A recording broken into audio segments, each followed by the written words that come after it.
जू नैनियन शौचालय से बाहर निकली, अपने दुखते पैर को पकड़े हुए फर्श पर एक पैर से उछलती और कूदती हुई। जैसे ही वह चौराहे पर पहुंची, अचानक एक आकृति तेजी से आती हुई दिखाई दी। जू नैनियन, जो पहले से ही आधी छलांग लगा रहा था, चौड़ी आंखों से देख रहा था कि वह किसी और पर उछलने वाली थी, और जल्दी से चिल्लाया, सावधान। जिन रुयांग, अपने कान चारों ओर खोले हुए, तेजी से पीछे मुड़ा, उससे बचने की कोशिश कर रहा था। लेकिन उसने एक आकृति को गिरते हुए देखा, वास्तव में एक महिला। बिना किसी हिचकिचाहट के उसने उसे कमर से पकड़ लिया और पीछे खींच लिया। जू नैनियन को लगा कि वह गिरने वाली है, उसे उम्मीद नहीं थी कि कोई उसे पकड़ लेगा। वह आगे की ओर झुक गई। जिन रुयांग ने उसे कमर से पकड़ लिया। जू नैनियन अपना संतुलन बनाए रखने के लिए लगभग पूरी तरह से उसके हाथों पर निर्भर हो गई। सुंदरता को देखने की जल्दबाजी में जिन रुयांग ने उसे जल्दी से पीछे खींच लिया, जिससे जू नैनियन पीछे की ओर गिर गई। उसके काले रेशमी बाल एक चाप में झूलने लगे। अंततः वह सीधी खड़ी हो गई और तुरंत अपने बचावकर्ता को धन्यवाद दिया। धन्यवाद। कोमल कोमल आवाज सुनकर जिन रुयांग एक क्षण के लिए रुक गया और सहज रूप से उस महिला की ओर देखने लगा जिसे उसने अभी अभी पकड़ा था। उसने एक शुद्ध सफ़ेद शर्ट और एक सफ़ेद स्कर्ट पहनी थी जो उसके टखनों तक पहुंच रही थी। शर्ट का हेम स्कर्ट में घुसा हुआ था, जो उसकी पतली कमर को और अधिक उभार रहा था। वह कमर इतनी अच्छी थी कि जिन रुयांग को लगा कि वह आसानी से अपने दोनों हाथों से उस पर घेरा बना सकता है। उसके चेहरे को देखकर ऐसा लगता था कि उसकी भौहें नाजुक ढंग से उभरी हुई थीं। उसकी चमकदार आंखें और सफ़ेद दांत चमक रहे थे। उसके होंठ मानो सिंदूर से सने हुए थे। उसकी त्वचा बर्फ की तरह गोरी और सफ़ेद थी। वह वहां खड़ी थी, उसके सामने अविश्वसनीय रूप से जीवंत लग रही थी। उसकी आवाज़ नर्म, मासूम और खोई हुई थी जब वह उसे देख रही थी। अचानक जिन रुयांग को ऐसा महसूस हुआ जैसे उसकी आंखें इस अद्भुत सौंदर्य से अचानक प्रभावित हो गई हों। स्वर्गीय अमर के समान सुंदर। वह अपने आकर्षण से राष्ट्रों को घुटने टेकने पर मजबूर कर सकती थी।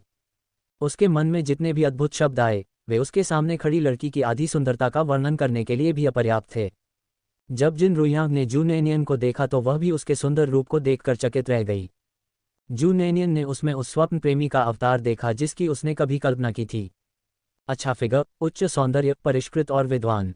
सौंदर्य प्रेमी जू नैनियन को ऐसा महसूस हुआ जैसे उसे तुरंत जहर दे दिया गया हो, और यदि उसकी समझदारी उसे शांत रहने के लिए न कहती तो वह बेशर्मी से दोस्त बनाने के लिए दौड़ पड़ती। हालांकि उसके पास पहले से ही मूर्ख जिन्यू था, लेकिन यह उसे कभी कभी थोड़ी कल्पना में लिप्त होने से नहीं रोकता था। किसी सुंदर पुरुष से मिलते समय सौंदर्य प्रेमियों की यह सामान्य गलती थी कि वे लार टपकाना चाहते थे। उसने अवचेतन रूप से अपनी ठोड़ी को छुआ, ये सुनिश्चित करने के लिए कि कहीं कोई लार तो नहीं टपक रही। इस बीच जिन रुयांग ने अवचेतन रूप से अपनी नाक को छुआ, ये जांचने के लिए कि कहीं नाक से खून तो नहीं निकल रहा है। उसे यकीन था कि यह वही खूबसूरत लड़की थी जिसके बारे में नर्सें बात कर रही थीं। ये सिर्फ विशेष रूप से सुंदर नहीं था, वह आश्चर्यजनक रूप से सुंदर थी। अचानक जिन रुयांग को जिनयू की पत्नी में कोई दिलचस्पी या जिज्ञासा नहीं रही, और न ही वह अब भोजन के प्रति आकर्षित था।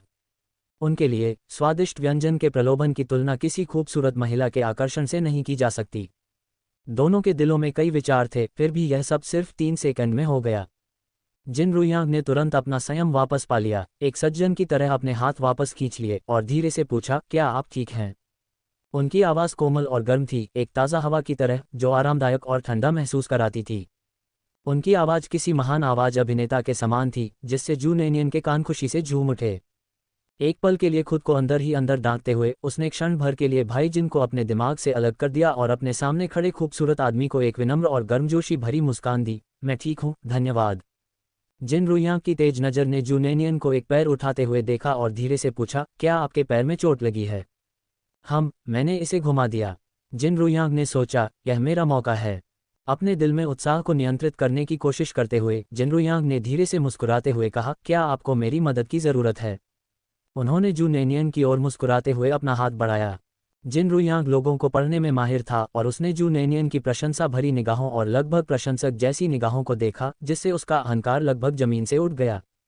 उसने सोचा कि वह निश्चित रूप से उसके मैत्रीपूर्ण व्यवहार को स्वीकार करेगी, लेकिन अप्रत्याशित रूप से, हे धन्यवाद, लेकिन कोई ज़रूरत नहीं, मैं अपने आप वापस जा सकता हूँ, अलविदा।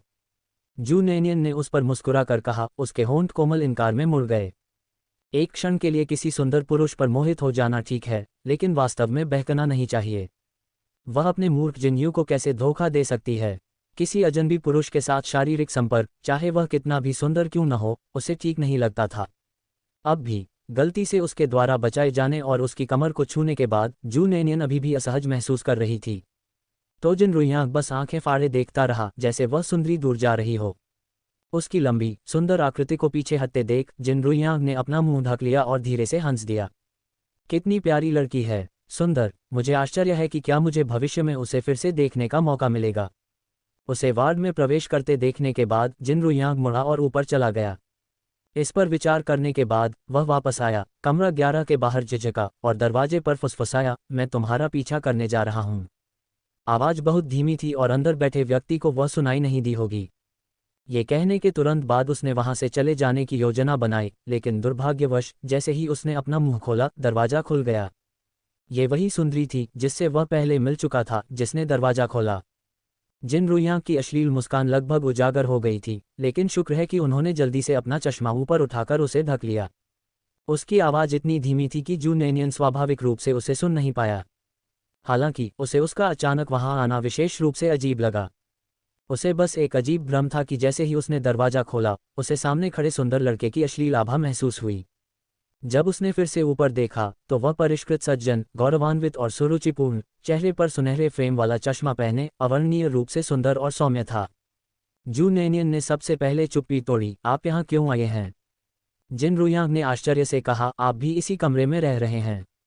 जू नैनियन ने सिर हिलाया और जिन रुइयांग ने जल्दी से समझाया, बात कुछ इस तरह है, मेरे दोस्त का एक्सीडेंट हो गया था और वह यहीं रह रहा है, मैं उससे मिलने आया था। जू नैनियन को कुछ भी संदेह नहीं हुआ और वह उसके लिए एक तरफ हट गई, तो कृपया अंदर आ जाए। अंदर केवल 2 मरीज थे। जू नैनियन ने सोचा कि यह उनमें से एक हो सकता है। जिन रुइयांग अंदर आया। उसके अंदर आने के बाद दोनों मरीजों ने एक ही समय में जू नैनियन से पूछा, युवती, आपका जीवनसाथी काफी सुंदर है। जिन रुइयांग, जू नैनियन, आंटी, दादी, वह मेरा महत्वपूर्ण अन्य नहीं है। उसके अलावा वार्ड में केवल ये 2 मरीज थे, जाहिर है उनमें से कोई भी उसे नहीं जानता था। जू नैनियन की संदिग्ध नज़र जिन रुइयांग पर पड़ी। जिन रुइयांग को तुरंत ऐसा महसूस हुआ जैसे कि वह खतरे में है। ये बुरा था, वह धोखा देकर आगे निकलने की योजना बना रहा था, लेकिन उसकी योजना विफल हो गई।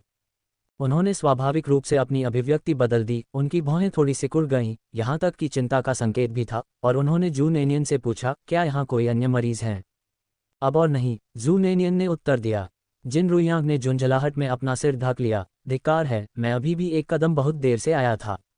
वह जू नैनियन के बिस्तर पर चुपचाप बैठा रहा, उसका सिर काफी देर तक झुका रहा, फिर उसने उसे उठाया, उसकी आंखें लाल थीं, उसके चेहरे पर अत्यधिक परेशानी के भाव थे।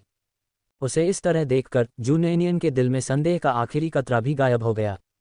उसने सोचा कि उसके लिए कोई बहुत महत्वपूर्ण व्यक्ति पहले भी यहाँ रहा होगा, लेकिन जब तक वह पहुंचा, वह व्यक्ति जा चुका था।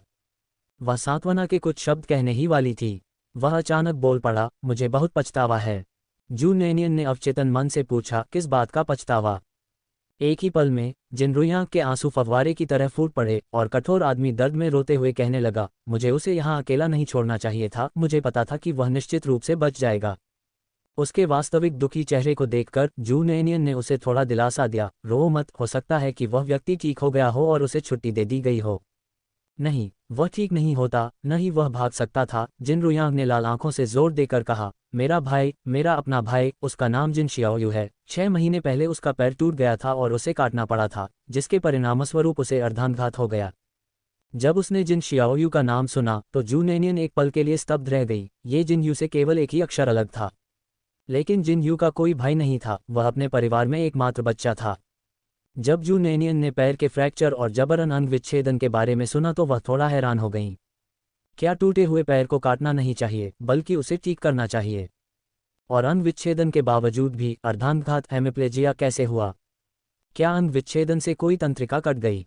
इससे पहले कि यह विचार शांत होता, अचानक उसके दिमाग में एक बहुत ही महत्वपूर्ण बात आई। रुको, एक पल के लिए रोना बंद करो। जू नैनियन ने उसे दिलासा दिया, तुमने कहा था कि वह तुम्हारा असली भाई है ना? हाँ, क्या आप उसे जानते हैं? जिन रुइयांग ने पूछा। जू नैनियन ने जवाब दिया, यह एक महिला वार्ड है। क्या आप निश्चित हैं कि आप सही जगह पर हैं? जिन रुइयांग।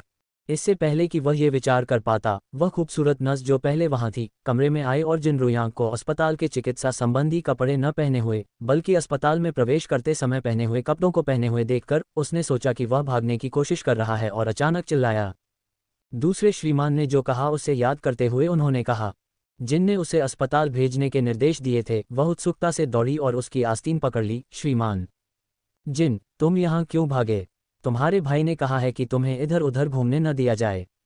जिन रुइयांग, जू नैनियन, उसके सामने खड़ा सुंदर लड़का शायद मूर्ख है। यह उसका भाई नहीं था जिसका अंग विच्छेदन हुआ था, बल्कि वह स्वयं था। क्या वह कोई मनोरोगी था जो चुपके से बाहर निकल गया था? जब नर्स जिन रुइयांग को ले गई तो वह पीछे मुड़कर देखने में असमर्थ था। अरे, पहली बार उसे शर्मिंदगी महसूस हुई, मानो उसने अपनी दादी के घर तक जाते हुए अपना चेहरा खो दिया हो। जिन यू, वह कमीना, उसका फायदा उठाना कभी नहीं भूलता, यहाँ तक कि अजनबियों के सामने भी। उसने नर्स को बताया कि वह उसका भाई है। चलो, एक सुंदरी के सामने उसका पर्दाफाश हो गया। सुंदरी उसके बारे में क्या सोचेगी? जिन रुइयांग की इच्छा थी कि वह जिन यू को बाहर खींचकर उसे 1000 बार मृत्युदंड दे सके। उनके रोमांस का सफ़र अभी शुरू भी नहीं हुआ है और ख़त्म भी हो गया है। नहीं, वह हार नहीं मान सकता। इतनी खूबसूरत लड़की के साथ वह कैसे आगे नहीं बढ़ सकता था? वह निश्चित रूप से पकड़ लेगा। इस बीच जिन रुयांग को ले जाने के बाद जू जिकियांग और जू दावेई वहां पहुंचे। उनके पीछे यांग कुइहुआ भी अपने आंसू पोंछते हुए आ रही थी। जू नैनियन को जू जिकियांग की पीठ पर घर ले जाया गया। दुकान में जू सिसी बिलिंग के लिए जिम्मेदार थे, जबकि झाओ पांग, चेन शियाओरो और अन्य लोग ग्राहकों का अभिवादन करते थे। ओह, मेरी बेचारी बच्ची नियान, यान कुइहुआ पूरे रास्ते दिल में दर्द के साथ कहती रही और जू न्यानियन ने असहाय होकर कहा, माँ, अब मैं ठीक हूँ, डॉक्टर ने कहा है कि यह एक मामूली चोट है। यान कुइहुआ को इस पर विश्वास नहीं हुआ। कितनी मामूली चोट है? देखो, दर्द से तुम्हारा चेहरा कितना पीला पड़ गया है। माँ देखती है कि तुम्हारा वजन कम हो गया है। आप कहते हैं कि यह गंभीर नहीं है। जू नैनियन, वजन कम हुआ? क्या उसने अमर गोली खा ली? उसने सिर्फ एक दिन में अपना वजन कम कर लिया। जब वह घर पहुंची तो यान कुइहुआ ने तुरंत जू नैनियन के लिए चिकन तैयार किया। जू नैनियन ने सोने से पहले चिकन सूप के 2 पूरे कटोरे पी लिए। नींद के बीच में उसके चेहरे पर कुछ खुजली हुई। जू नैनियन की इंद्रियां तुरंत वापस आ गईं और उसने अचानक अपनी आंखें खोल दीं। जिन्यू के बड़े हुए सुंदर चेहरे को देखकर जू नैनियन ने राहत की सांस ली। तुम हमेशा मेरे कमरे में क्यों घुस आते हो? जिन्यू ने उसे ऐसे देखा जैसे वह एक छोटी बिल्ली का बच्चा हो और उसके कान पर चुटकी काटी। मैं वापस आ गया हूँ। जू नैनियन पलट गया। मैं ये देख सकता हूँ। मैं नहीं बनाया गया हूँ। उसकी आवाज़ धीमी थी जिससे जिन यू का दिल दुखने लगा। जिन यू ने उसे ऊपर खींच लिया। न्यानियन, मुझे तुम्हारी याद आई। अच्छा लड़का। जू नैनियन ने अपना सिर रगड़ा। जिन यू ने हंसते हुए उसके चेहरे पर चुटकी काटी। क्या तुम्हें मेरी याद आई? नहीं, जू नैनियन ने ईमानदारी से उत्तर दिया। मैं इतना व्यस्त था कि मैं आपके बारे में लगभग भूल ही गया था। जिन्यू को अपने अहंकार पर आघात महसूस हुआ। न्यानियन, चलो शादी कर लेते हैं।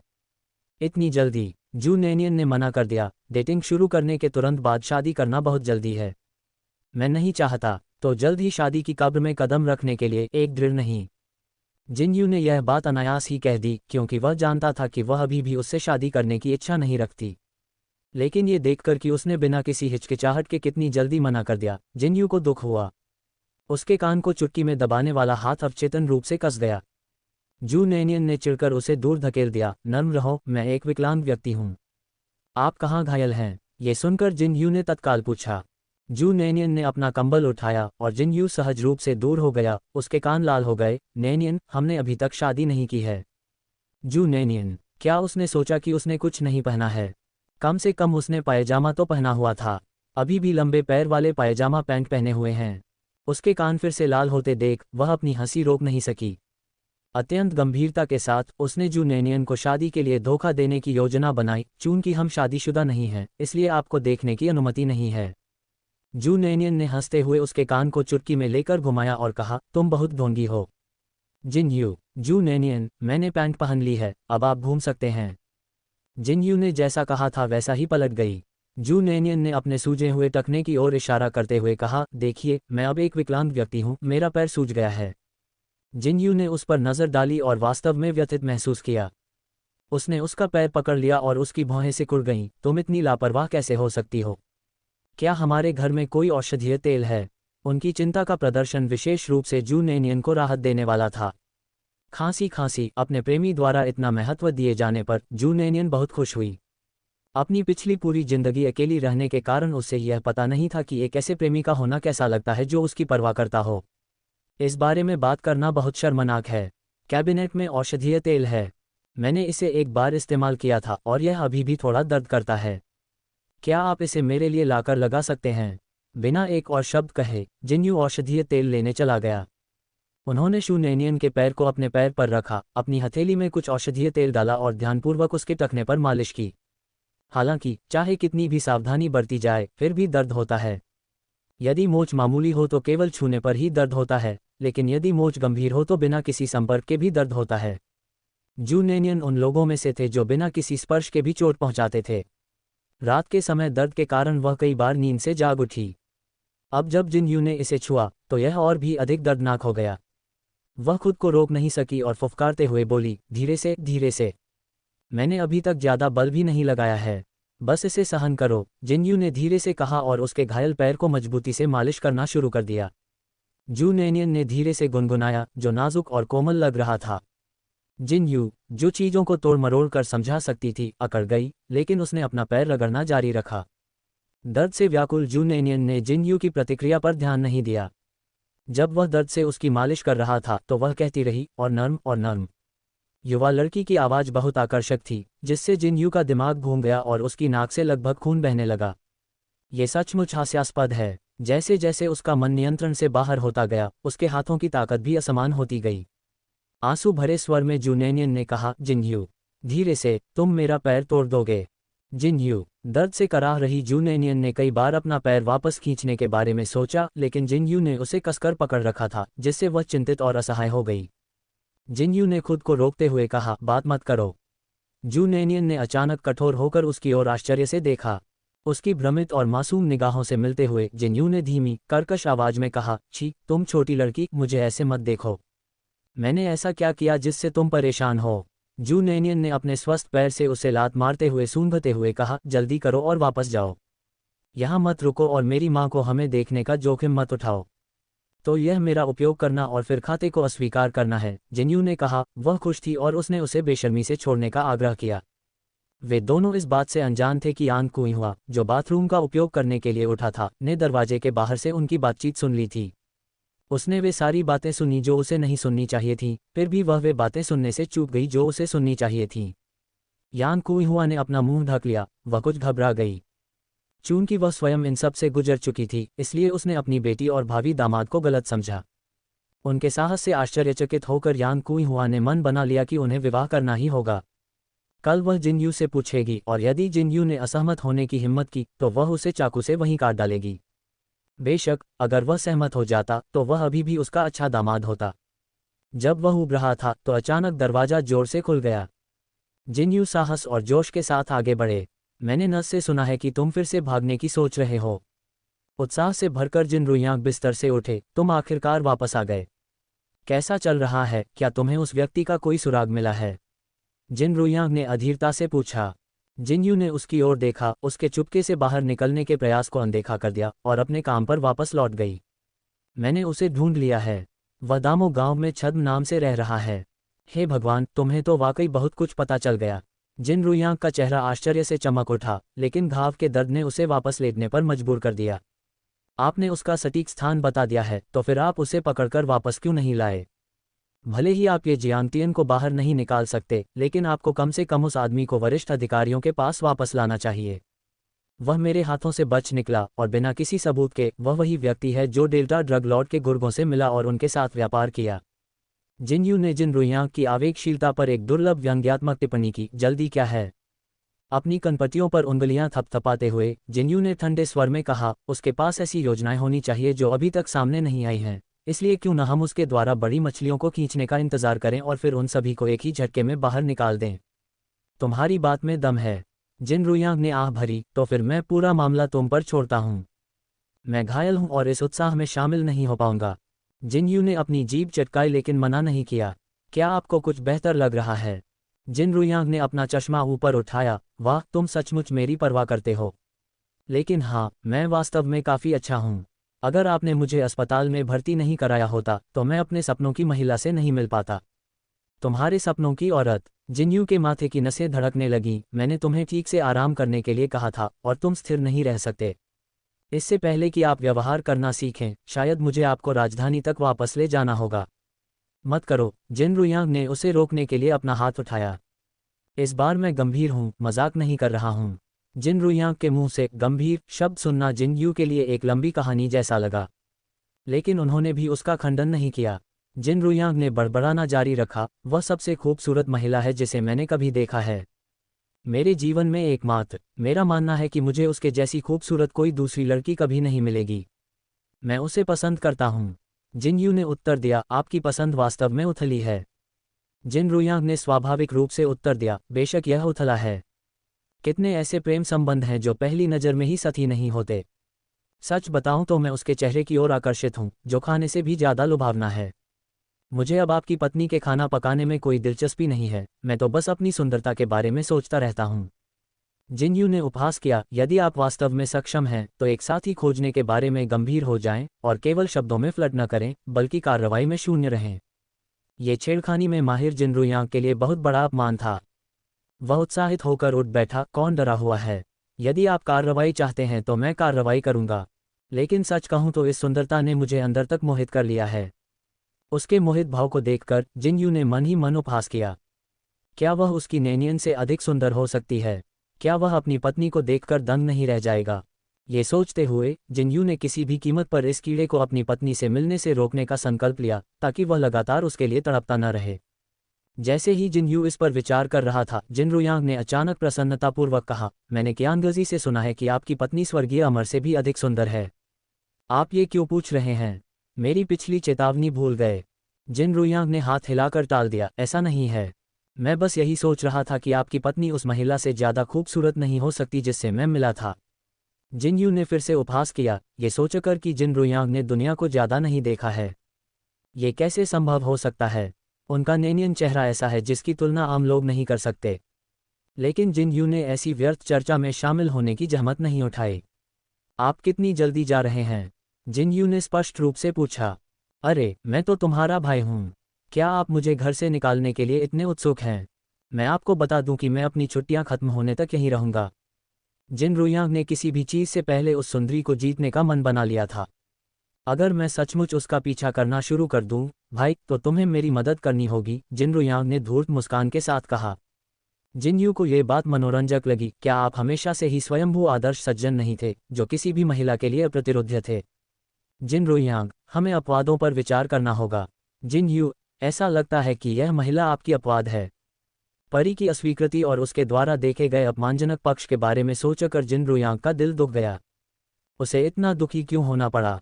इस मामले पर विचार करने के बाद उसे लगा कि यह सब जिन यू की गलती थी और उसने अपने घाव को पकड़ते हुए धमकी भरे अंदाज में पूछा, क्या तुम मेरी मदद करोगे या नहीं? जिन यू ने भौहें उठाईं, अगर तुम गंभीर हो तो मैं तुम्हें रणनीति बनाने में मदद करूंगा। क्या होगा अगर मैं उसे नहीं पा सका? जिन रुयांग अचानक चिंतित हो गया। आत्मविश्वास से भरे हुए जिन यू ने कहा, कम से कम मेरे पास किसी को जीतने का अनुभव है। मेरी सलाह इतनी बुरी नहीं होगी। जिन रुयांग ने उसकी बातों पर विश्वास किया। थोड़ी देर बातचीत करने के बाद जिन रुयांग ने जिन यू से उसके लिए एक बैग ले जाने को कहा और उसे शौचालय ले गया। जब वे शौचालय से लौटे तो जिन रुयांग ने कहा, जिन यू, मेरे लिए एक कप पानी ले आओ, मुझे ये ठंडा चाहिए। जिन यू ने उसे ऐसे देखा जैसे वह उसके लिए सिरदर्द बन गया हो। अंत में वह फिर भी उसके लिए गर्म पानी डालने गया। अस्पताल से निकलने के बाद ही जिन यू ने जू नैनियन को ढूंढने की योजना बनाई। उसके पैर में चोट लग गई थी और उसे नहीं पता था कि उसकी हालत में कोई सुधार हुआ है या नहीं। जू नैनियन के बारे में सोचते हुए जिन यू के होठों पर मुस्कान और चौड़ी हो गई।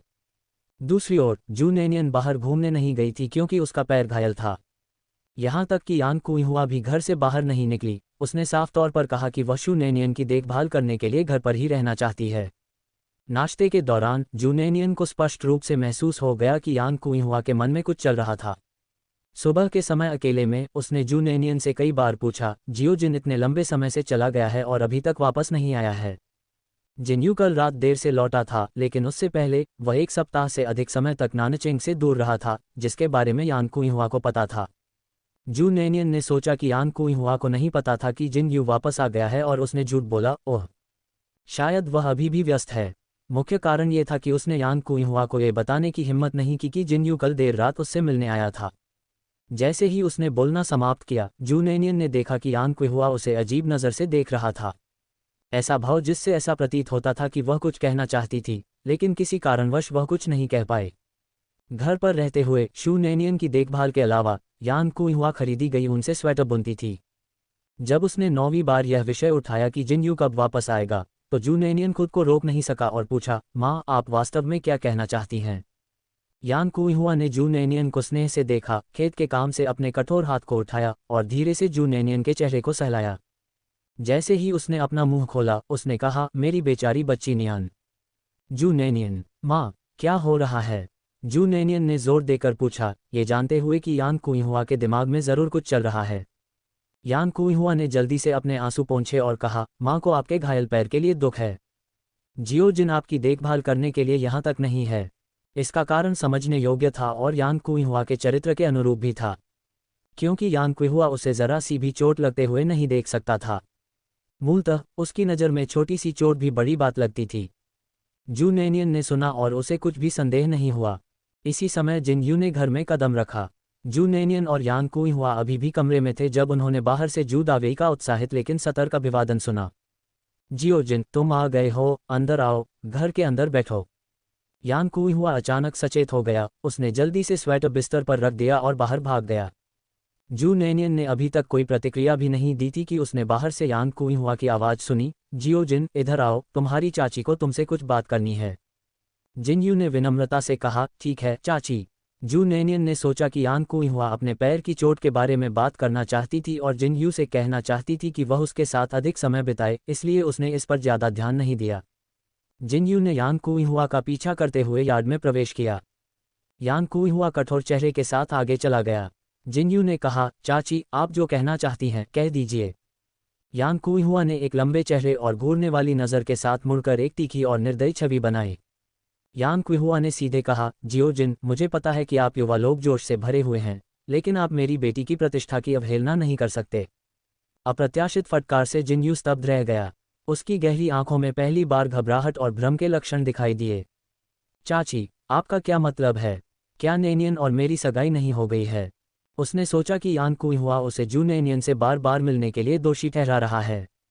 यदि कोई और होता तो जिन यू को इस बात की परवाह नहीं होती कि दूसरे क्या सोचते हैं, लेकिन प्रश्न में व्यक्ति उसकी सास थी। जिन यू चिंतित कैसे नहीं हो सकता था?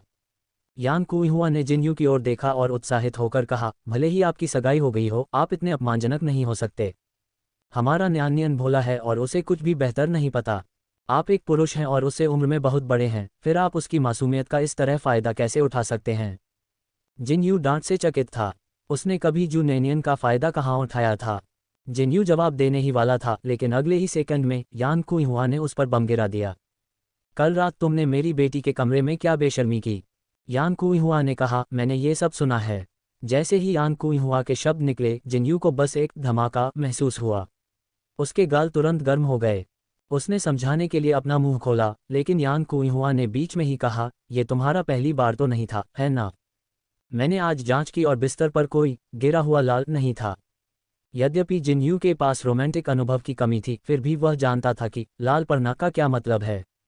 उसके चेहरे से गर्दन तक लाली छा गई और वह हकलाते हुए बोला, आंटी मैंने नहीं किया। यान कुइहुआ, क्या आप कह रहे हैं कि आपने मेरी बेटी के शरीर को नहीं छुआ? जिन यू को अचानक शब्द नहीं सूझ रहे थे। उसने उसे छुआ था, लेकिन उस तरह नहीं जैसा यान कुइहुआ ने सोचा था। ये पूरी तरह से अलग मामला था। हालांकि जिन यू को यान कुइहुआ को वास्तविक स्थिति समझाना और भी असंभव लगा, क्योंकि वह जानता था कि उसकी सास, जो अपनी बेटी को अपने जीवन की तरह पालती है, निश्चित रूप से उसे चाकू से काट डालेगी। मुख्य बात यह थी कि यदि वह नेनियन को खोना नहीं चाहता था, तो न केवल वह विरोध नहीं कर सकता था, बल्कि उसे अपनी सास द्वारा काटे जाने के लिए अपनी गर्दन भी सीधी करनी पड़ती। तो जिन यू चुप हो गया। उसके हाव भाव देखकर यान कुइहुआ को पता चल गया कि उसने सही अनुमान लगाया था। वह समझ नहीं पा रही थी कि गुस्सा करे या आह भरे। ये देखते हुए कि दोनों पहले से ही सगाई कर चुके थे और उसके दृष्टिकोण से उसकी बेटी जिन यू को पसंद करती थी, जो कि उत्कृष्ट था, और यान कुइहुआ भी उसे पसंद करती थी, उसने उसे दोष नहीं दिया। इसके बजाय उसने कहा, आप और नेनियन पहले से ही सगाई कर चुके हैं, इसलिए मैं आपको दोष देना जारी नहीं रखूंगी। मैं आज आपसे बस एक बात पूछना चाहता हूँ, आप मेरी बेबी नियान से शादी कब करने वाले हैं? हो, जिन यू की आंखें अचानक चौड़ी हो गईं। ये सोचकर कि वह टालने की कोशिश कर रहा है, यान कुइहुआ का चेहरा उतर गया और उसने स्पष्ट रूप से कहा, जिन यू, मैं आपको बता दूं, मेरी बेटी हमेशा से जू परिवार की आंखों का तारा रही है। यदि आप उसके साथ गलत करने की हिम्मत करते हैं और उसे स्वीकार नहीं करते हैं, तो मैं आपको इसकी कीमत चुकाने के लिए अपनी पुरानी जान देने को तैयार हूं। जियो जिन के बजाय जिनयू के रूप में संबोधित किए जाने पर जिनयू को तुरंत अपनी सास के अपनी बेटी के प्रति स्नेह की गहराई का एहसास हुआ। होश में आते हुए जिनयू ने जल्दी से समझाया, आंटी मेरा यह मतलब नहीं था, मैं। तो फिर तुम्हारा क्या मतलब है? बोलो। यान कुइहुआ ने गुस्से से मान करते हुए उसे अपनी बात पूरी नहीं करने दी। जिनयू की जुबान अटक गई, लेकिन अंततः उसने कहा, चाची जब तक नेनियन तैयार है मैं तुरंत उसके साथ विवाह प्रमाणपत्र प्राप्त करने के लिए तैयार हूँ। सचमुच? यान कुइहुआ ने उत्साहित होकर कहा। जिनयू ने सिर हिलाया, आधार यह है कि नेनियन को तैयार होना होगा, मैं उसे मजबूर नहीं करना चाहता। ये सुनकर यान कुइहुआ ने एक संभावना पर विचार किया, तो आपका मतलब है आपने मेरी बेबी नियान को शादी का प्रस्ताव दिया था और उसने आपको मना कर दिया? जिनयू ने एक पल के लिए सोचा, उसने तो कल रात ही प्रस्ताव रखा था लेकिन उसे अस्वीकार कर दिया गया। तो उसने सिर हिलाया। यान कुइहुआ का चेहरा तुरंत मुस्कुराहट में चमक उठा। जियो जिन, अपनी तरफ देखो, मूर्ख लड़के अपनी चाची के साथ शादी जैसे बड़े मुद्दे पर भी चर्चा नहीं कर रहे हो। मुझे लगता है कि आप मूर्ख हैं, लेकिन आंटी को आपका ईमानदार और स्पष्ट स्वभाव पसंद है। यह मामला मुझ पर छोड़ दो, मैं अपने प्रियतम से बात करूंगा। तुम बस अपने माता पिता को सूचित करो, बस इतना ही। जिनयू, उसकी सास के चेहरे के अचानक परिवर्तन ने उसे अचंभित कर दिया। उसे यह समझने में थोड़ा समय लगा कि उसे जल्दबाजी में शादी के लिए मजबूर किया जा रहा है। जिनयू की मुस्कुराहट अब और नहीं रुक सकी, मानो आसमान से कोई अप्रत्याशित चीज उस पर टूट पड़ी हो। यान कुइहुआ ने जिनयू से निपटने के बाद वह जू नेनियन से बात करने चली गई, जबकि जिनयू लिविंग रूम में जू दावेई के साथ बैठकर बातें कर रही थी। हालांकि उसके कान बीच बीच में खड़े होकर शू नेनियन के कमरे से आने वाली किसी भी आवाज को सुनने लगते थे। जू नेनियन अचानक चिल्लाया, क्या शादी कर लो? माँ, तुम क्या सोच रही हो? जिनयू और मैं अभी अभी। बस से आपका क्या मतलब है? तुम बदमाश, अभी भी अपनी माँ से रहस्य छिपा रहे हो। मैं तुम्हें दोष नहीं दे रहा हूँ, यान कुइहुआ ने जूनेनियन के माथे पर उंगली से प्रहार करते हुए चिढ़कर कहा। जूनेनियन हैरान दिखे, मैं आपसे क्या छिपा रहा हूँ? यान कुइहुआ ने अपने होंठ भींचे, तुम्हें ठीक से पता है कि तुमने कल रात अपने कमरे में जियोजिन के साथ क्या किया था। आपकी माँ आपको दोष नहीं दे रही है, लेकिन मैं आपको बताना चाहता हूँ कि चूंकि आप और जियोजिन इतनी दूर चले गए हैं, इसलिए आपको जल्दी से शादी कर लेनी चाहिए। गर्भवती होने पर जल्दबाजी में शादी मत करिए और लोगों को समय के मेल न खाने पर आपकी पीठ पीछे हंसने और आपके बारे में गपशप करने मत दीजिए। जूनेनियन चौंक गया, माँ क्या आप कल रात मेरे दरवाजे के बाहर छिपकर सुन रही थीं? आहा, ये बात नहीं है। जूनेनियन ने तुरंत खुद को सुधारा, माँ मेरी व्याख्या सुनो, ये वैसा नहीं है जैसा आप सोच रही हैं। यान कुइहुआ ने उसे तिरछी नज़र से देखा, क्या तुम मुझे ये बताने की हिम्मत करती हो कि तुम्हारे और जियोजिन के बीच कुछ नहीं हुआ? उसकी आंखों में निश्चय और स्वर में आत्मविश्वास ने जूनेनियन को जिनयू की तरह ही प्रतिक्रिया करने पर मजबूर कर दिया। वह अचानक अवाक हो गई, उसकी आंखें चौड़ी हो गईं, उसके पास शब्द नहीं थे। आखिरकार यान कुइहुआ अनजाने में एक सच्चाई पर ठोकर खा गया था। यान कुइहुआ ने जूनेनियन के माथे पर फिर से प्रहार किया, इस बार बहुत जोर से नहीं। तुम मूर्ख लड़की हो, अब जब बात यहाँ तक पहुँच गई है तो क्यों न तुम जियाओ जिन के साथ जाओ और विवाह प्रमाणपत्र ले आओ। आप किसका इंतजार कर रहे हैं? एक लड़की के पास जो सबसे कीमती चीज होती है उसे दे देने के बाद अगर आप असहमत होने की हिम्मत करते हैं तो माँ। वह खुद को कठोर शब्द कहने के लिए नहीं ला सकी, उसके होंठ कई बार कांपने लगे, इससे पहले कि वह अप्रत्याशित रूप से टूट गई। आकाश की ओर विलाप करते हुए बोली, मैं मर सकती हूँ। जूनेनियन, आखिर यहाँ क्या हो रहा है? जूनेनियन को ऐसा लगा जैसे वह दिल का दौरा पड़ने के कगार पर है और उसने जल्दी से यान कुइहुआ को सांत्वना देने की कोशिश की, माँ रो मत, मैं। शादी कर लो, जाओ और तुरंत प्रमाण पत्र ले आओ, भले ही शादी में देरी हो जाए, वह चलेगा, यान कुइहुआ ने अचानक सीधे बैठते हुए कहा। जूनेनियन एक मिनट के लिए हिचकिचाई और यान कुइहुआ ने तुरंत खुद को बिस्तर पर फेंक दिया, रोते हुए कहा, मेरे बच्चे, मैं जीना नहीं चाहती। जूनियानियान फिर यान कुइहुआ के रोने से जूनेनियन के सिर में झुंझुनी होने लगी और साथ ही उसका दिल उसके लिए दुखने लगा। माँ कृपया रोना बंद करो, मुझे इस पर सोचने के लिए 3 दिन दो, ठीक है? यान कुइहुआ बिना आंसू बहाए बिस्तर पर विलाप कर रही थी। वह अपनी बेटी के स्वभाव को अच्छी तरह से जानती थी। वह उस पर ज्यादा दबाव नहीं डाल सकती थी, कई बार उसे पकड़ ढीली करनी पड़ती थी। वह तुरंत उठ बैठी, जूनेनियन का हाथ थाम लिया और कहा, अरे मेरी अच्छी बेटी, इस पर सोचने के लिए अपना समय लो। क्या आपको भूख लगी है? मैं तुम्हारे लिए चिकन सूप बनाकर लाता हूँ। अपनी तरफ देखो, मेरी बेटी कितनी पतली हो गई है। बोलने के बाद यान कुइहुआ ने जूनेनियन को जवाब देने का कोई मौका नहीं दिया और कमरे से बाहर निकल गया। जूनेनियन का बड़ा हुआ हाथ जम गया और वह अंदर ही अंदर करा उठी, माँ वापस आ जाओ। उसे ऐसा महसूस हुआ जैसे उसे अनजाने में यान कुइहुआ के किसी नाटक में शामिल कर लिया गया हो, लेकिन वह जानती थी कि वह इसके लिए यान कुइहुआ को दोषी नहीं ठहरा सकती। आज के समय में कोई भी माता पिता इतना खुले विचारों वाला नहीं है कि जब उनकी बेटी पहले ही किसी पुरुष के साथ अंतरंग संबंध बना चुकी हो तो विवाह पर जोर न दे। यान कुइहुआ का दृष्टिकोण पहले से ही उसकी भावनाओं को ध्यान में रख रहा था। यदि यह कोई अन्य परिवार होता तो वे शायद केवल अंतिम चेतावनी जारी कर देते। इसलिए जू नेनियन भी बहुत असहाय था। यदि उसने इनकार कर दिया तो यान कुइहुआ को न केवल गहरी चोट पहुंचेगी बल्कि वह विवाह के दिन तक भय और दुख में रहेगी। वह नहीं चाहती थी कि यान कुइहुआ दुखी या चिंतित हो, लेकिन शादी करना ऐसी बात नहीं थी जिस पर वह सिर्फ अपने माता पिता की खातिर समझौता कर सकती थी। बिल्कुल, जिनयू के साथ उसकी स्थिति बिल्कुल समझौतापूर्ण नहीं थी। बात बस इतनी सी है कि उसने इतनी जल्दी शादी करने की योजना नहीं बनाई थी। ये सब बहुत तेजी से हुआ। वह 80 के दशक की नहीं थी जहां किसी से मिलना और मैचमेकर ढूंढना तुरंत शादी का कारण बन जाता था। वह और जिनयू 1 महीने से भी कम समय से डेटिंग कर रहे थे। इतनी जल्दी शादी हो जाना उसकी उम्मीदों से बिल्कुल परे था। जितना अधिक वह इसके बारे में सोचती उतना ही अधिक वह जिनयू को दोषी ठहराती। यदि देर रात को उसके कमरे में न आया होता तो यान कुइहुआ को उनका पता नहीं चलता। वह बहुत दुखी थी और रोना चाहती थी। जू नेनियन ने चिढ़कर आह कहा और खुद को रजाई में छिपा लिया। धिक्कार है जिनयू, बदबूदार जिनयू। झटका देना। जब जू नेनियन अपने कमरे में अपने विचारों से जूझ रही थी, यान कुइहुआ बाहर आया और सीधे जिनयू से कहा, जियोजिन तैयार हो जाओ। 3 दिन में आपको हमारे बेबी नियान के साथ प्रमाण पत्र मिल जाएगा।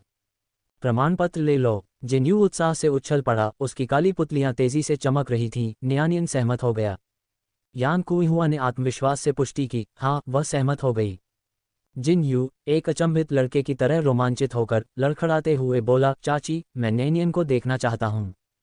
अरे मत जाओ, यान कुइहुआ ने उसे रोका। उसकी आंखें मुस्कुराहट से सिकुड़ गईं। पहले अपने माता पिता को बताओ।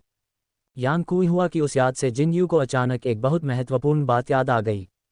वह 3 दिन में प्रमाण पत्र प्राप्त नहीं कर सका।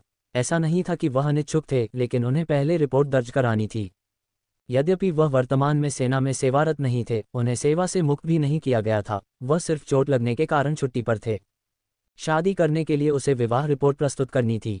यदि सब कुछ सुचारू रूप से चला भी तो अनुमोदन मिलने में कम से कम 5 या 6 दिन लगेंगे।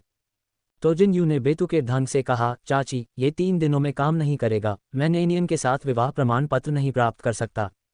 तुमने क्या कहा? यान कुइहुआ की आंखें तुरंत चौड़ी हो गईं। तुम हमारी नेनियन से शादी नहीं करना चाहती? जू नेनियन, जो अभी अभी अपने कमरे से बाहर निकली थी, ने ये वाक्य सुन लिया। हवा में बिजली सी दौड़ रही थी। बिजली के बीच चिंगारियां उड़ रही थीं। यान कुइहुआ के होंठ कांप रहे थे जब वह चाकू लेने के लिए रसोई की ओर जाने को तैयार थी। जिनयू ने जल्दी से समझाया, तो फिर तुम्हारा क्या मतलब है? यान कुइहुआ का चेहरा अभी भी सख्त था। उसकी नज़र जू नेनियन की ओर गई, फिर उसने जल्दी से जिनयू की बात रोक दी। ओह जियोजिन, तुम कब वापस आए? उसने ऐसा दिखावा किया जैसे वह अभी जिनयू से बात नहीं कर रही थी। जिनयू स्पष्ट रूप से बोलने से हिचकिचा रहा था, लेकिन यान कुइहुआ पहले ही जू नेनियन को पकड़ने के लिए दौड़ चुका था। बेबी नियान, तुम बाहर क्यों आईं? जल्दी करो, वापस बिस्तर पर जाओ। अपने पैर को फिर से चोट मत पहुंचाओ। जू नेनियन ने शांति से अपनी मां को अनभिज्ञता जताते हुए देखा और यान कुइहुआ के पीछे खड़े जिनयू की ओर देखा। वह धीरे से बोली, मेरे साथ आओ, मुझे तुमसे कुछ कहना है। यान कुइहुआ चौंका। बेबी नियान अपनी मां को चिंतित नहीं करना चाहती थी, इसलिए जू नेनियन ने उसके कंधे पर थपथपाते हुए कहा, चिंता मत करो मां। यान कुइहुआ ने जिनयू की ओर घूर कर देखा, ये जानते हुए कि सास ने गलत समझा है। जिनयू ने जल्दी से समझाया, चाची मेरी स्थिति विशेष है। शादी करने के लिए एक रिपोर्ट जमा करने और नेतृत्व की मंजूरी की प्रतीक्षा करने की आवश्यकता है। मैं अगले 5 या 6 दिनों तक विवाह का पंजीकरण नहीं करा सकता। निश्चिंत रहें, मैं नेनियन से शादी करना चाहती हूँ। ये कहने के बाद जिनयू जू नेनियन के पीछे घर में चला गया। जू नेनियन बिस्तर की ओर उछली और जैसे ही जिनयू ने दरवाजा बंद किया, उसने उसे गले लगा लिया और बिस्तर पर ले गया। जू नेनियन ने बिस्तर के सामने स्टूल की ओर इशारा करते हुए कहा, पहले बैठ जाओ। जिनयू जैसा कहा गया था वैसा ही बैठ गया। जू नेनियन ने उसकी गंभीरता पर हंसते हुए कहा, ठीक है, घबराने की कोई जरूरत नहीं है। मैं कैसे न हो सकता हूँ? विवाह एक गंभीर मामला है। जू नेनियन का गला रुंध गया। मेरी माँ ने अभी तुमसे क्या कहा? जिनयू, आंटी ने कहा कि आप हमारी शादी को पंजीकृत करने के लिए सहमत हो गई हैं। जू नेनियन, वह ये जानती थी। वे उसे सोचने के लिए 3 दिन देने पर सहमत हुए थे, लेकिन उसकी मां ने आगे बढ़कर उसके लिए निर्णय ले लिया। मैं इतनी जल्दी शादी नहीं करना चाहता, जू नेनियन ने स्पष्ट रूप से कहा। ये सुनकर जिनयू की आंखों की चमक मंद पड़ गई, लेकिन उसने फिर भी उसके विचार का सम्मान किया। मैं आंटी से बात करूंगा। जैसे ही वह उठने वाला था, जू नेनियन ने जल्दी से उसे पकड़ लिया। अरे जल्दी मत करो, मैंने अभी बोलना खत्म नहीं किया है। जिनयू ने आशा भरी निगाहों से उसकी ओर देखा, उसकी आंखें थोड़ी चमक उठीं। जू नेनियन को यह मनोरंजक लगा। तुम्हें पता है कि मैं इतनी जल्दी शादी क्यों नहीं करना चाहती? आपको समझना चाहिए, हम लंबे समय से साथ नहीं हैं, और हो सकता है कि तुम्हारे लिए मेरी भावनाएं इतनी गहरी न हों। जैसे ही वह बोल रही थी, जू नेनियन ने जिनयू की ओर देखा और देखा कि उसके हर शब्द के साथ उसकी आंखों की रोशनी मंद होती जा रही थी। जब उसने बताया कि उसके प्रति उसकी भावनाएं गहरी नहीं हैं, तो उसका सिर और भी झुक गया। वह एक दयनीय बड़े कुत्ते जैसा लग रहा था। जू नेनियन अपने कान को हिलाने से खुद को नहीं रोक सका। जिनयू ने उसका हाथ पकड़ लिया और उसे हिलने से रोक दिया। उसकी गहरी आंखें उसे गहराई से देख रही थीं, दृढ़ दुख से भरी हुई। मैं तुम्हारा इंतजार कर सकता हूँ जब तक तुम तैयार नहीं हो जाते। मैं इसे आंटी के साथ संभाल लूंगा। आपको दबाव महसूस करने की जरूरत नहीं है। यह आवश्यक नहीं होगा, जू नेनियन ने मुस्कुराते हुए कहा। अगर तुमने उसे बताया तो मेरी माँ सचमुच तुम्हें काट डालेगी, तुम बेवफा आदमी हो। जिनयू ने उसकी ओर देखा और भौहें चढ़ाते हुए कहा, तो फिर हम क्या करें? हमारी शादी का पंजीकरण करें। उद्धरण चिन्ह अल्पविराम उद्धरण चिन्ह। जिनयू को शक हुआ कि उसने गलत सुना है। क्या तुम नहीं? जू नेनियन को पता था कि वह क्या कहना चाह रहा था और उसने शांति से कहा, मैंने अभी जो कहा वह मैं सचमुच महसूस करता हूँ, लेकिन शादी करना अभी भी संभव है। हम पहले पंजीकरण करा सकते हैं और बाद में शादी कर सकते हैं, और जब तक मैं सहमत नहीं हो जाती, तुम्हें मुझे छूने की अनुमति नहीं है। उसका आशय एक विशिष्ट प्रकार के स्पर्श से था और जिनयू समझ गया। फिर भी वह अपनी उत्तेजना को रोक नहीं सका और भावुक होकर उसने जू नेनियन को गले लगा लिया और हंसते हुए बोला, क्या तुम गंभीर हो? क्या हम सचमुच पंजीकृत हो रहे हैं? जिनयू की नज़र में विवाह का पंजीकरण कराने का मतलब था कि जू नेनियन जीवन भर के लिए उसकी पत्नी होगी, और वह हमेशा उसके साथ अच्छा व्यवहार करना चाहता था ताकि वह अपने इस पति को स्वीकार करने के लिए तैयार हो जाए। उसकी खुशी बिल्कुल स्पष्ट थी। जू नेनियन इसे आसानी से महसूस कर सकती थी और उसके होठों पर मुस्कुराहट आ गई। उसने सोचा, जिनयू को स्वीकार करना बहुत मुश्किल नहीं लग रहा था। जिस क्षण से वह उससे डेटिंग करने के लिए सहमत हुई थी, वह विवाह को लक्ष्य मानकर आगे बढ़ रही थी, लेकिन यह उसकी अपेक्षा से अधिक तेजी से घटित हुआ, जिससे वह अचंभित रह गई। जब यान कुइहुआ ने उसे बताया तो वह नाराज और चिड़चिड़ी हो गई, लेकिन अंदर ही अंदर उसने कभी मना करने के बारे में नहीं सोचा था। हाँ, मैं सचमुच आपके साथ पंजीकरण कराऊंगा, कोई पछतावा नहीं, लेकिन आपको मेरे द्वारा बताई गई शर्तों से सहमत होना होगा। बेशक, जिनयू ने उसे जाने दिया। उसके प्यारे चेहरे को देखते हुए उसने उसे पकड़ लिया और उसे एक चुंबन दिया। भले ही तुमने ऐसा नहीं कहा होता, अगर तुम तैयार नहीं होती तो मैं तुम्हें किसी भी चीज़ के लिए मजबूर नहीं करता। ये सुनकर जू नेनियन हंसे, तो बेहतर होगा कि आप जल्दी करें और हमारी शादी का आवेदन जमा करें। मेरा इंतज़ार करो। जिनयू ने जाने से पहले उसके गाल को फिर से चूमा। जैसे ही जिनयू चला गया, यान कुइहुआ जू नियानियन के कमरे में भागा। बेबी नियान, आपने और जियोजिन ने क्या बात की? यान कुइहुआ को थोड़ा अनिश्चितता महसूस हुई। उसे डर था कि जू नेनियन उसे मामले को अपने हाथों में लेने के लिए दोषी ठहराएगा। जू नेनियन ने बताया, मैंने उसके साथ अपनी शादी का पंजीकरण कराने पर सहमति जताई और उसे जल्दी से शादी का आवेदन जमा करने को कहा। सच में? यान कुइहुआ रोमांचित था। बेबी नियान, तुम सच में सहमत हो? वास्तव में? यान कुइहुआ को कितना खुश देखकर जू नेनियन खुद को हंसने से नहीं रोक सकी। ऐसा लग रहा था कि जिनयू से शादी करना इतना बुरा नहीं था। चीजें उस तरह से आगे बढ़ीं जिसकी जू नेनियन ने उम्मीद नहीं की थी, लेकिन वह अनुकूलनशील थी। इसके अलावा उसके मन में जिनयू के लिए भावनाएं थीं, इसलिए यह कोई समझौता नहीं था। कुल मिलाकर वह जिनयू से काफ़ी संतुष्ट थी। वह अधिक बल नहीं लगा सकती थी। ये लियूयूसू को फिर से आपूर्ति करने का समय था, और जू नेनियन ने महसूस किया कि हर 3 दिन में लियूयूसू को आपूर्ति करना बहुत परेशानी भरा था। वह लियूयूसू के नमूनों की जांच करने के लिए अपने रास्ते से हट गईं, जिन्हें उन्होंने प्राकृतिक परिरक्षकों के साथ संसाधित किया था। 8 या 9 दिनों के बाद कंटेनर को दोबारा खोलने पर लियूएसू की सुगंध अभी भी अपरिवर्तित थी। कम से कम अब ये पुष्टि हो सकती है कि लियूएसू को कम से कम 8 या 9 दिनों तक संग्रहित किया जा सकता है। इसलिए जू नेनियन ने एक बार में अधिक बनाने और उन्हें आपूर्ति करने की योजना बनाई, और फिर 10 दिनों के बाद फिर से आपूर्ति करने की योजना बनाई। मशीन और यान कुइहुआ तथा जू दावेई की मदद से जू नेनियन ने और भी तेजी से काम किया। बात सिर्फ इतनी थी कि चूंकि वह हर समय खड़ी नहीं रह सकती थी, इसलिए उसे कुछ देर व्यस्त रहने के बाद कुछ मिनट का ब्रेक लेना पड़ता था। 3 घंटे में जू नेनियन ने कुल 3000 लियूएसू बनाए। इस बार मात्रा थोड़ी ज्यादा थी। जू नेनियन का काम पूरा होने के बाद उसका पैर कुछ हद तक दबा हुआ था। यान कुइहुआ ने झाओपांग को सामान देने के लिए वापस बुलाया, जबकि वह मदद करने के लिए दुकान पर चली गई। झाओपांग आया और इतने सारे लियूएसू को देखकर हैरान रह गया। जू नेनियन ने उनसे ये संदेश भी देने को कहा कि लियूएसू कम से कम 10 दिन तक जीवित रह सकती है। बक्से को गाड़ी पर लोड करने के बाद झाओपांग को हाल ही में दुकान में आए अजीब ग्राहक की याद आई और उसने जू नेनियन से कहा, बॉस, इन दिनों एक अजीब महिला बटर सॉस नूडल्स खाने के लिए दुकान पर आ रही है। वह हर बार बहुत देर तक खाती है और मुझसे सवाल पूछती रहती है। मुझे ऐसा लग रहा है कि वह हमारी बटर सॉस का राज चुराना चाहती है। जू नेनियन ने अपनी बाहें थोड़ी ऊपर उठाईं। ये ठीक है, इसकी चिंता मत करो। डेक्सिंग स्ट्रीट पर सिर्फ उसका रेस्तरां ही नहीं था और जब से उसने अपनी दुकान खोली थी, व्यापार हमेशा फल फूल रहा था, जिससे अन्य दुकानों का व्यापार प्रभावित हो रहा था। यह अवश्यंभावी था कि कोई न कोई चाल चलना चाहेगा और जू नेनियन ने इसका पूर्वानुमान लगा लिया था। उसने यह उम्मीद नहीं की थी कि ये लोग इतनी अच्छी तरह से अपना समय बिताएंगे और उसकी दुकान खुलने के लगभग 2 महीने बाद ही ऐसा करेंगे। जू नेनियन की उदासीनता देखकर झाओपांग ने सोचा कि वह इसे गंभीरता से नहीं ले रही है और चिंतित होकर कहा, बॉस, मैं गंभीर हूँ। कई दिन हो गए हैं और मैंने आज तक आपको नहीं बताया क्योंकि यहाँ आते समय मैंने उस महिला को सड़क के उस पार एक रेस्तरां की मालकिन के साथ एक दर्जी की दुकान में साजिश रचते देखा था। मुझे संदेह है कि वे आपकी गुप्त रेसिपी चुराने की योजना बना रहे हैं। चोरी करने के लिए उन्हें इसे उपयोगी पाना होगा। धारा के पानी का कार्य भोजन से अशुद्धियों को छानना था। ये बात महत्वहीन लग सकती है, लेकिन धारा के पानी के साथ मिलाए गए गुप्त नुस्खे उन लोगों से बहुत भिन्न थे जिनमें इसका उपयोग नहीं किया गया था। यही कारण था कि जू नेनियन निश्चिंत था। शुरुआत में उन्होंने नदी के पानी का उपयोग न करने की भी कोशिश की थी।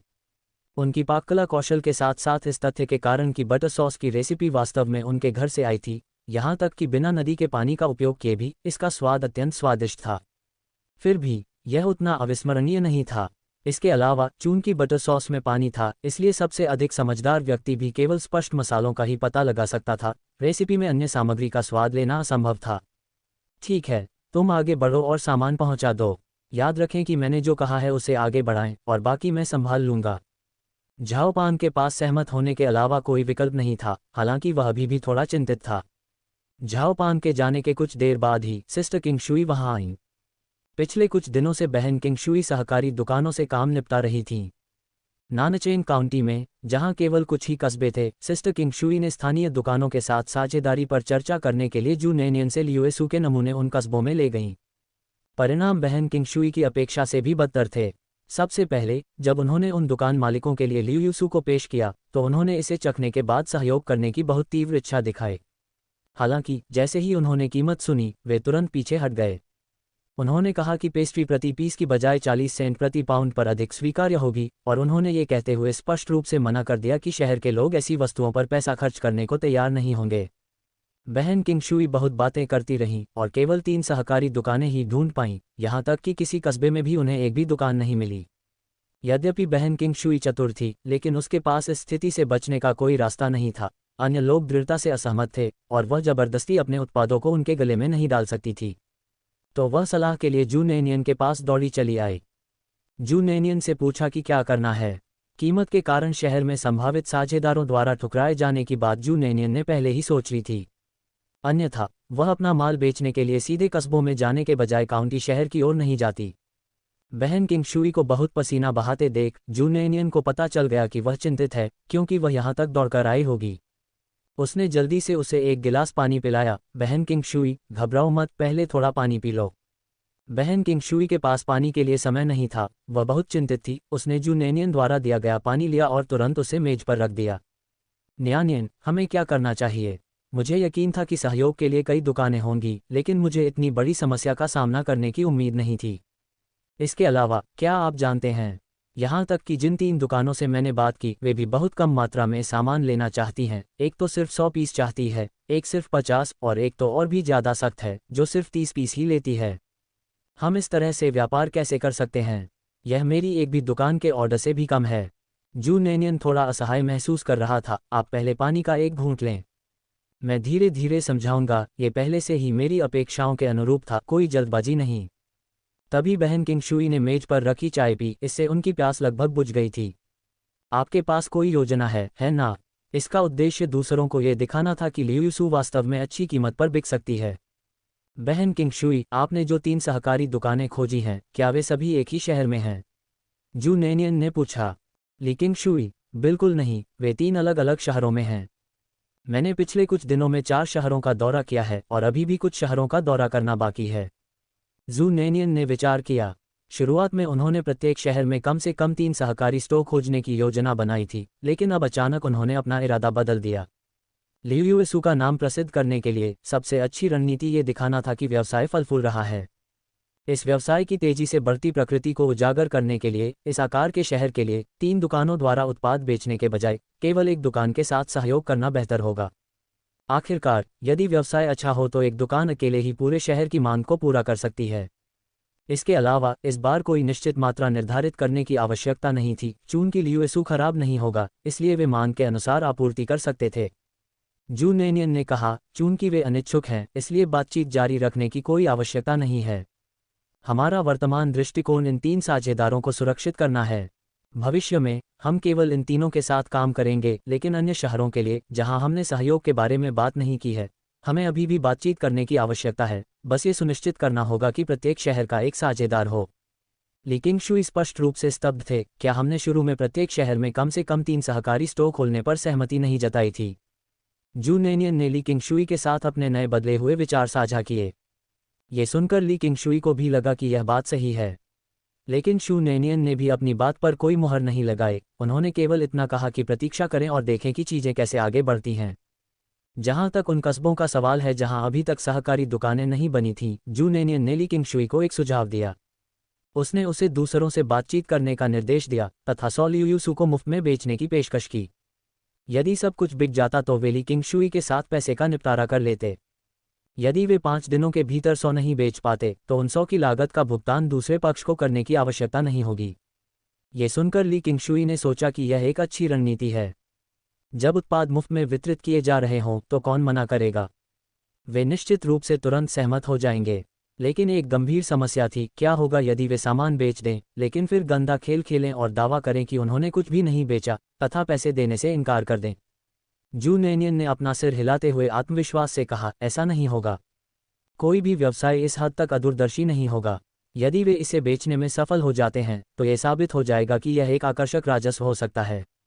जब तक वे हमारे उत्पादों से पैसा कमाना चाहते हैं, वे इतने कम लाभ के लिए अपने भविष्य की संभावनाओं को नहीं तोड़ेंगे। भले ही वे सचमुच इतने अदूरदर्शी हों तो भी यह उनका नुकसान होगा। ली किंगशुई थोड़ा उलझन में था। आपका तर्क समझ में आता है, लेकिन फिर भी नियानियन, हम भी नुकसान में रहेंगे, है ना? अगर उन्हें नुकसान हुआ तो हमें भी कोई पैसा नहीं मिलेगा, है ना? आप भीड़ों को जोखिम में डाले बिना भेड़ियों को नहीं फंसा सकते। यदि हम पैसा कमाना चाहते हैं तो हम कुछ भी भुगतान न करने की उम्मीद नहीं कर सकते। हमारा भाग्य इतना खराब नहीं हो सकता कि हम हमेशा उन लोगों से मिलें जिनमें दूरदर्शिता नहीं है और जो दुष्ट हैं। कुछ व्यवसाय लोग तो ऐसे होंगे जो इतने अदूरदर्शी नहीं होंगे, है ना? इसके अलावा अभी हम तत्काल साझेदारों की तलाश में हैं और निष्क्रिय स्थिति में हैं। कुछ नुकसान उठाना कोई बड़ी बात नहीं है। एक बार जब उन्हें इसके फायदे पता चल जाएंगे तो वे हमसे हमारे उत्पाद की आपूर्ति करने की भीख मांगेंगे। जू नेनियन ने आत्मविश्वास से अपना मामला बताया। इस प्रारंभिक जीत को सुनिश्चित करने और ली किंगशुई को आश्वस्त करने के लिए उन्होंने कहा, यदि हम ऐसी स्थिति का सामना करते हैं जहां दूसरा पक्ष गंदा खेल खेलता है तो मैं सारा नुकसान उठाऊंगी। उसने सभी पक्ष विपक्ष का स्पष्ट विश्लेषण किया था और जब तक ली किंगशुई मूर्ख नहीं है, वह निश्चित रूप से समझ जाएगी। दोनों ने अपने सहयोग की शुरुआत से ही यह स्पष्ट कर दिया था कि ली किंगशुई पूरे नानचेन काउंटी के लिए एजेंट के रूप में काम करेगी और जू नेनियन केवल उसे उत्पादों की आपूर्ति करेगी। सहयोगी व्यापारियों को सुरक्षित करना उसके ऊपर था। ली किंगशुई एक बुद्धिमान व्यक्ति थी। जू नेनियन की उसे सलाह देने की इच्छा पहले से ही बहुत उदार थी। आखिरकार ये वे कार्य थे जो उसे करने थे, अन्यथा वह नानचेन काउंटी के लिए विशेष एजेंट क्यों होती? काउंटी शहर में लियूएसू की वर्तमान लोकप्रियता स्पष्ट थी। कोई भी व्यक्ति इसमें प्रस्तुत व्यावसायिक अवसर को देख सकता था। कई दुकानदार पहले भी कई बार उसकी दुकान पर सामान की आपूर्ति के बारे में पूछताछ करने आ चुके थे। ली किंगशुई लाभ उठाने वालों में से नहीं थे। अगर ऐसा है तो मैं होने वाले किसी भी नुकसान को सहन करूंगा। आपने मुझे लागत मूल्य पर पहले ही 2 सेंट की छूट दे दी है। मैं आपको घाटा उठाने नहीं दे सकता। मैं तुम्हें सब कुछ संभालने नहीं दे सकता, अन्यथा मेरा एकमात्र एजेंट होने का क्या मतलब है? जू नेनियन मुस्कुराए, स्वाभाविक रूप से मैं आपको कुछ भी नहीं करने दे सकता। मैं नुकसान उठाऊंगा और आपको उन दुकानदारों की बिक्री में मदद करने के लिए लोगों को ढूंढना होगा। सहायता। लीकिंग शुई हक्का बक्का रह गया, क्या इसमें भी पैसे नहीं लगेंगे? किसी व्यवसाय के प्रारंभिक चरण में निवेश का यही मतलब होता है। जू नेनियन ने मुस्कुराते हुए कहा, यूएसयू की कीमत बहुत अधिक है और कस्बे के छोटे दुकानदारों को बेचने की तरकीबें नहीं पता होंगी। आपको उनकी मदद करने के लिए कुछ लोगों को प्रशिक्षित करना चाहिए। हमारा लक्ष्य यह है कि अधिक से अधिक लोग यूएसयू का स्वाद चखें और कीमत देखकर घबराने के बजाय इसे खरीदने के लिए पैसे खर्च करें। सहमत हूं, मैं इसे संभाल लूंगा। मैं नुकसान भी उठाऊंगा। लेकिन नेनियन, मैं एक बात स्पष्ट कर देना चाहता हूं, जब तक मैं हमारे समझौते का उल्लंघन नहीं करता, मैं नानचेन काउंटी का अनन्य एजेंट बना रहूंगा, लीकिंग शुई ने कहा।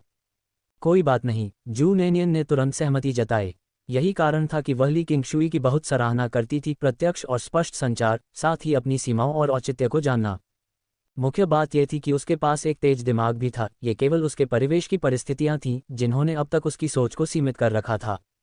लीकिंग शुई को विदा करने के बाद जू नेनियन ने गहरी सांस ली और अपने पैर में दर्द को सहन करते हुए औषधीय तेल खरीदने के लिए अस्पताल चली गई।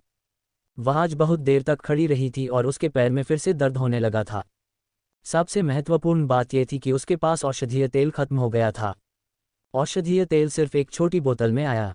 ये कुछ उपयोगों के लिए भी पर्याप्त नहीं होगा। जू दावेई को चिंता से बचाने के लिए जू नेनियन ने उसे यह नहीं बताया कि वह दवा लेने के लिए अस्पताल जा रही है। आखिरकार जू दावेई के व्यक्तित्व को देखते हुए वह निश्चित रूप से अपने घायल पैर पर उसके साथ लंगड़ाते हुए चलेगा। घर से निकलते समय उसने जू दावेई से कहा कि वह दुकान देखने जा रही है। चूंकि उसके पैर में चोट लगी थी, इसलिए जू नेनियन बार बार रुक रुक कर चल रही थी, और यहाँ तक कि जब वह अस्पताल के प्रवेश द्वार पर पहुंची तो उसे थोड़ी देर आराम करने के लिए बाहर की बेंच पर बैठना पड़ा। अन्यथा उसका पैर निश्चित रूप से खत्म हो जाएगा। बहुत देर तक चलने और गर्म मौसम के कारण जू नेनियन के पीले माथे पर पसीने की महीन बूंदें बन गईं। जिन रुइयांग को आज छुट्टी मिलनी थी और वह वार्ड में कपड़े बदल रहे थे। उस बीमार अस्पताली गाउन को उतारना अविश्वसनीय रूप से ताजगी भरा अनुभव था। उस क्षण का लाभ उठाते हुए जब वार्ड में कोई नज़ नहीं थी, वह खुशी से खिड़की की ओर दौड़ा और पर्दे को आगे पीछे सरका दिया, ये सोचकर कि वह जल्द ही अपनी सुंदरता को खोजने जाएगा। जिन रुइयांग को बहुत खुशी हुई।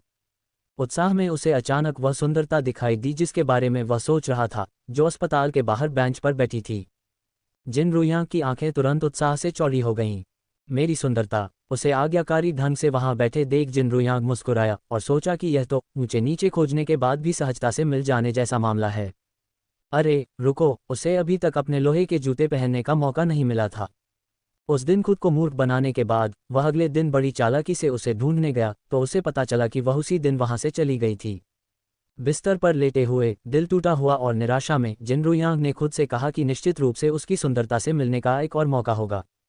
और वह वहां थी। इस बार वह फिर से अपनी प्रतिष्ठा खोने का जोखिम नहीं उठा सकता था। ये सुनिश्चित करने के लिए कि उसके कपड़ों में कोई दोष नहीं है, पूरी तरह से जांच के बाद वह अभी भी पहले की तरह ही आकर्षक दिख रहा था। जिन रुइयांग शांतिपूर्वक सीढ़ियों से नीचे उतरा। जू नेनियन थोड़ी देर बैठी रही और जब उसके पैर में ज्यादा दर्द नहीं हुआ तो वह धीरे धीरे खड़ी होने लगी। अब वह अधिक जोर से चलने की हिम्मत नहीं कर पा रही थी। जैसे ही वह आगे बढ़ी, जू नेनियन को एहसास हुआ कि उसने किसी के पैर पर पैर रख दिया है। सफ़ेद चमड़े के जूते, वे बहुत नाजुक और महंगे लग रहे थे। जू नेनियन ने अपना सिर उठाया। सूर्य की रोशनी उसके सामने खड़े आदमी पर पड़ रही थी, जो प्रकाश की ओर पीठ करके खड़ा था। वह लंबा और सीधा, सुंदर व्यक्ति था, जिसने बेज रंग की कैजुअल पैंट के साथ सफ़ेद ओवरकोट पहना हुआ था। यहाँ तक कि 80 के दशक में भी इसे बहुत ही उच्च स्तरीय पोशाक माना जाता था। यहाँ तक कि बाद के युगों में भी ये पुराना नहीं लगेगा। परिष्कृत और सुंदर चेहरे तथा उभरी हुई नाक पर लगे रिम वाले चश्मे के साथ लेंसों से टकराती सूर्य की रोशनी उन्हें अत्यंत सुसंस्कृत बनाती थी। उनका संपूर्ण व्यक्तित्व लालित्य और कुलीनता से परिपूर्ण था। जू नेनियन की पहली प्रतिक्रिया, कितना सुंदर आदमी है। दूसरी प्रतिक्रिया, ये वही है, उस दिन से पागल। तीसरी प्रतिक्रिया, ये कितनी शर्म की बात है, इतना सुंदर और इतना अच्छा व्यक्तित्व वाला व्यक्ति पागल निकला। जू नेनियन की निगाहें उस पर कुछ देर तक टिकी रहीं, जिससे जिन रुइयांग का आत्मविश्वास बढ़ गया। उसने जानबूझकर अपनी आवाज़ धीमी कर ली और ऐसा दिखाया जैसे उस दिन की घटना कभी हुई ही न हो। मिस, आपने मेरे ऊपर पैर रखा था। शांत और थोड़ा कर्कश, ये कम और मोहक था। जू नैनियन रुकी, उसकी ओर देखा और उसकी आंखों में स्वाभाविक और स्पष्ट भाव देखकर मानो उसने उस दिन उसके सामने बोले गए झूठ को भूल गया हो। उसने मन ही मन सोचा, वास्तव में वह मूर्ख होगा, शायद पागल भी। कम भाग्यशाली लोगों के प्रति अपनी करुणा प्रदर्शित करते हुए शू नैनियन ने धीरे से पूछा, क्या तुम फिर से चुपके से बाहर निकल गए? जिन रुइयांग के चेहरे पर परिष्कृत मुस्कान धीरे धीरे कठोर हो गई। मैं पागल नहीं हूं। जू नैनियन ने दया भरी निगाहों से उसकी ओर देखा। मैं जानता हूं, तुम पागल नहीं हो। पागल लोग हमेशा ऐसा कहते हैं। तो जू नैनियन का स्वर और भी नर्म हो गया, मुझे पता है, अच्छा बनो। क्या होगा अगर बहन तुम्हें नस को ढूंढने ले जाए? जिन रुइयांग की कठोर मुस्कान धीरे धीरे फीकी पड़ गई। यह एक बहुत बड़ी गलतफहमी थी। वह हंसने और रोने से खुद को नहीं रोक सका। मैं भी मूर्ख नहीं हूं, मेरा विश्वास करो। जिन रुइयांग के ऐसा कहने के बाद उसे एहसास हुआ कि उसकी नज़र दया से स्नेह में बदल गई थी। उसकी कोमल और आकर्षक आवाज ने उससे ऐसे कहा जैसे किसी बच्चे को दुलार रही हो, बहन जानती है कि तुम मूर्ख नहीं हो। बहन बस तुम्हारे साथ खेलना चाहती है, आओ। जू नैनियन ने अपना हाथ बढ़ाया और जिन रुइयांग समझाने ही वाला था, उसने उस नाजुक हाथ को अपनी ओर बढ़ते देखा और शर्म से एक मूर्खतापूर्ण मुस्कान दिखाते हुए उसे मजबूती से पकड़ लिया। ठीक है बहन, चलो खेलते हैं। उसे एहसास हुआ कि इस सुंदरी की सोच दूसरों से अलग थी। वह एक सुंदर लड़के को अस्वीकार कर देती थी, लेकिन उसे मूर्ख समझकर उसके प्रति आकर्षित हो जाती थी। इसलिए उसने उसके करीब आने के लिए मूर्ख बनने का नाटक करने का निर्णय लिया। जू नैनियन खुद को असहाय महसूस कर रहा था। वास्तव में वह थोड़ा मूर्ख था। अफसोस की बात है। जिन रुइयांग ने हल्के से जू नैनियन का हाथ पकड़ लिया। उसे कसकर पकड़ने की हिम्मत नहीं हुई और उसके सुनहरे फ्रेम वाले चश्मे के नीचे एक भद्दी चमक दिखाई दी। अंदर हजारों राक्षस उसे कह रहे थे कि इसे मजबूती से पकड़ो, छुओ, मसलो, चुटकी काटो। हालांकि वास्तव में जबकि जिन रुइयांग का चेहरा प्रयास से लाल हो गया था, वह केवल उसके हाथ को ढीला करने में कामयाब रहा और इसे महसूस किए बिना धीरे धीरे उसकी आस्तीन के माध्यम से जू नैनियन की कलाई को पकड़ने के लिए ऊपर चढ़ गया। जब जिन रुइयांग ने कपड़े को महसूस किया तब जाकर उसने राहत की सांस ली। वह खुद से घृणा करता था। जिन गोजी सही था, वह छेड़खानी और चिढ़ा सकता था, लेकिन जब कार्रवाई की बात आती थी तो वह एक डरी हुई लड़की की तरह घटिया था। अंदर से लगातार हो रही चहचहाहट और सिसकियों के अलावा वह टोफू के टुकड़ों को छूने की भी हिम्मत नहीं करता था। टोफू को तो दूर की बात थी।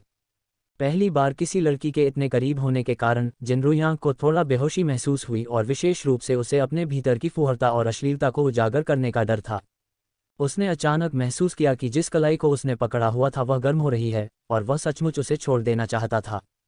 आंतरिक रूप से संघर्ष कर रहे जिन रुइयांग को इस बात का अंदाजा नहीं था कि जू नैनियन की आंखें और भी अधिक दया से भरी हुई थीं। हाँ, अफसोस है, और अफसोस मुख्यतः इसलिए क्योंकि उनकी विवादित अभिव्यक्ति बहुत हास्यास्पद थी। यदि वह मूर्ख न होता तो जू नैनियन को कई व्यक्तित्वों पर संदेह होता। एक क्षण में वह परिष्कार की प्रतिमूर्ति थे, अगले क्षण हास्यपूर्ण ढंग से प्रफुल्लित करने वाले, फिर से अश्लीलता के संकेत के साथ सरलतापूर्वक भोलेपन से परिपूर्ण। जू नैनियन ने उसे वापस वार्ड में भेजने की योजना बनाई। उसकी नज़र में भोला जिन रुइयांग एक छोटे बच्चे की तरह था। जिन रुइयांग को इसका एहसास नहीं था। वह जू नैनियन को अपने वार्ड की ओर ले जा रहा था। वह एक निजी कमरे में अकेले रहते थे। दरवाज़ा पूरी तरह खुला था। जिन रुइयांग ने सोचा कि वह नीचे उतरने की जल्दी में इसे बंद करना भूल गया होगा, इसलिए उसने जू नैनियन को अंदर खींच लिया। अप्रत्याशित रूप से अंदर दो नर्सें कमरे को साफ कर रही थीं। नर्सों को देखकर जिन रुइयांग का दिल बैठ गया और उसने जल्दी से जू नैनियन को बाहर खींचने की कोशिश की। हालांकि नर्सें उससे कहीं ज्यादा तेज थीं और इससे पहले कि वह शू नैनियन को बाहर धकेल पाता, एक सुंदर नर्स ने उसे देख लिया और उत्साहित होकर बोली, श्रीमान जिन, तुम वापस क्यों आए? क्या आपको छुट्टी नहीं मिली? जिन रुइयांग की मुस्कुराहट तुरंत गायब हो गई और जू नैनियन, जो इतनी हैरान थी कि सोच भी नहीं पाए, उसने बिना सोचे समझे बोल दिया, छुट्टी? क्या वह मूर्ख नहीं है? महिला नर्स ने जू नैनियन की ओर अप्रसन्न होकर कहा, तुम्हारे शिष्टाचार का क्या हुआ? श्री, जिन को पेट में चोट लगी है, वह मूर्ख कैसे है? जिन रुइयांग ने बस अपना चेहरा दीवार से सटा लिया। क्या अब उसे किसी खूबसूरत महिला का हाथ थामकर आनंद लेने की अनुमति नहीं थी? उजागर होने का सबसे अच्छा समय। नर्स के स्पष्टीकरण से जू नैनियन भी दंग रह गए। तो क्या आपने पहले नहीं कहा था कि उसका भाई उसे इधर उधर भटकने नहीं देता? नर्स ने इस तरह जवाब दिया जैसे कि ये दुनिया की सबसे स्पष्ट बात हो। हाँ, क्योंकि श्रीमान जिन हमेशा अस्पताल छोड़ने के लिए उत्सुक रहे हैं। इतनी गंभीर चोट के साथ उसका भाई निश्चित रूप से उसे भागने नहीं देगा। जिन रुइयांग, कुछ बातें तब नहीं समझाई जाती जब उन्हें समझाना आवश्यक होता है, और जब नहीं समझाना चाहिए तब अनावश्यक स्पष्टीकरण दिए जाते हैं। वह इन दयालु नर्सों को नापसंद करता था।